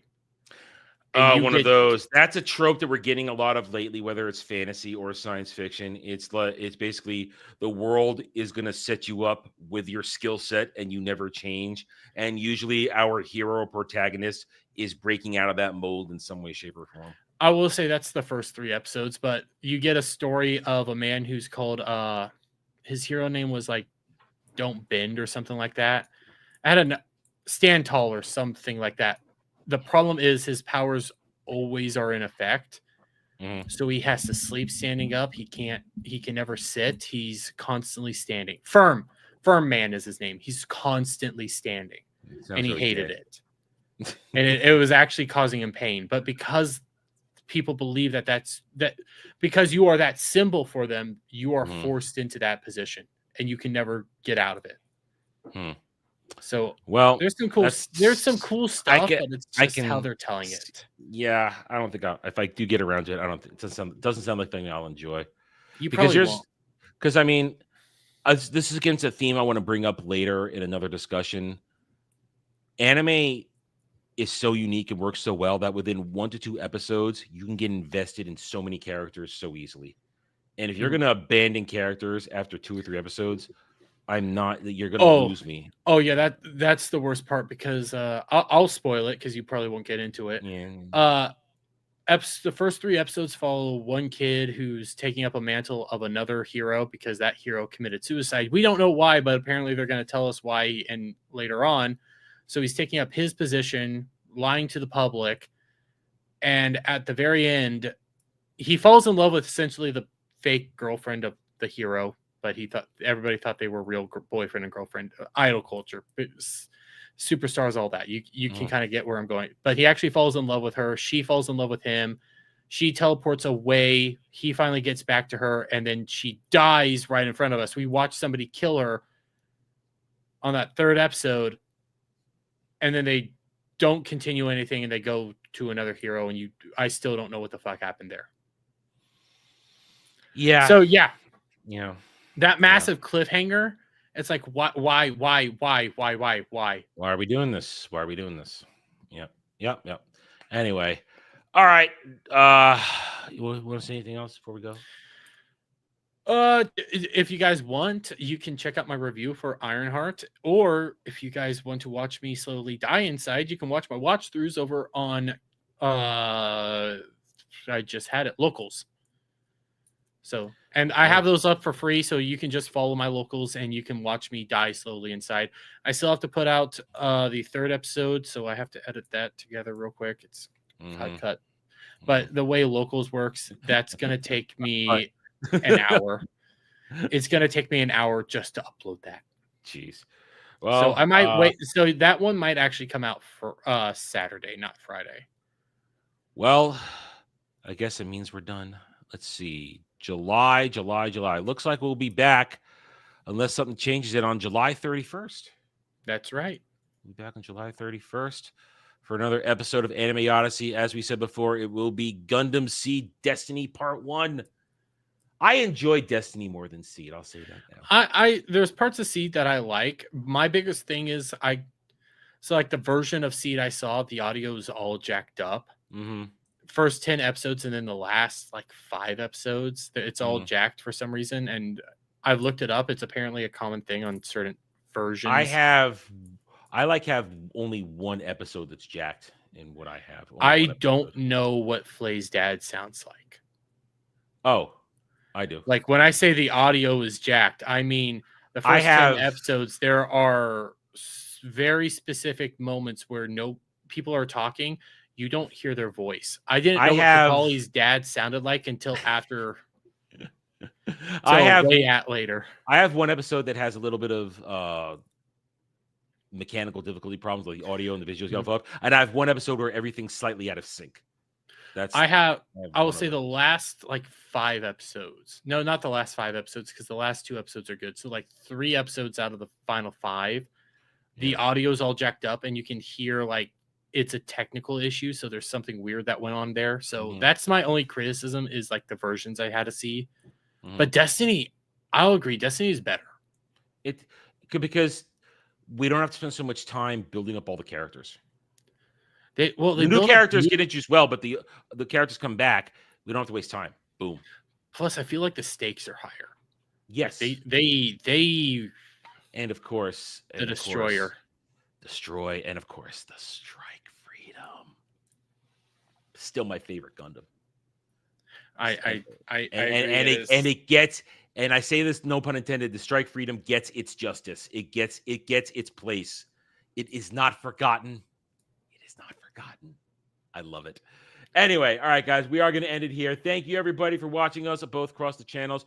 We thank you. Your support is what keeps us going. Remember to hit those like buttons, subscribe, and we'll see you on the next live stream video. Until then, guys, take it easy.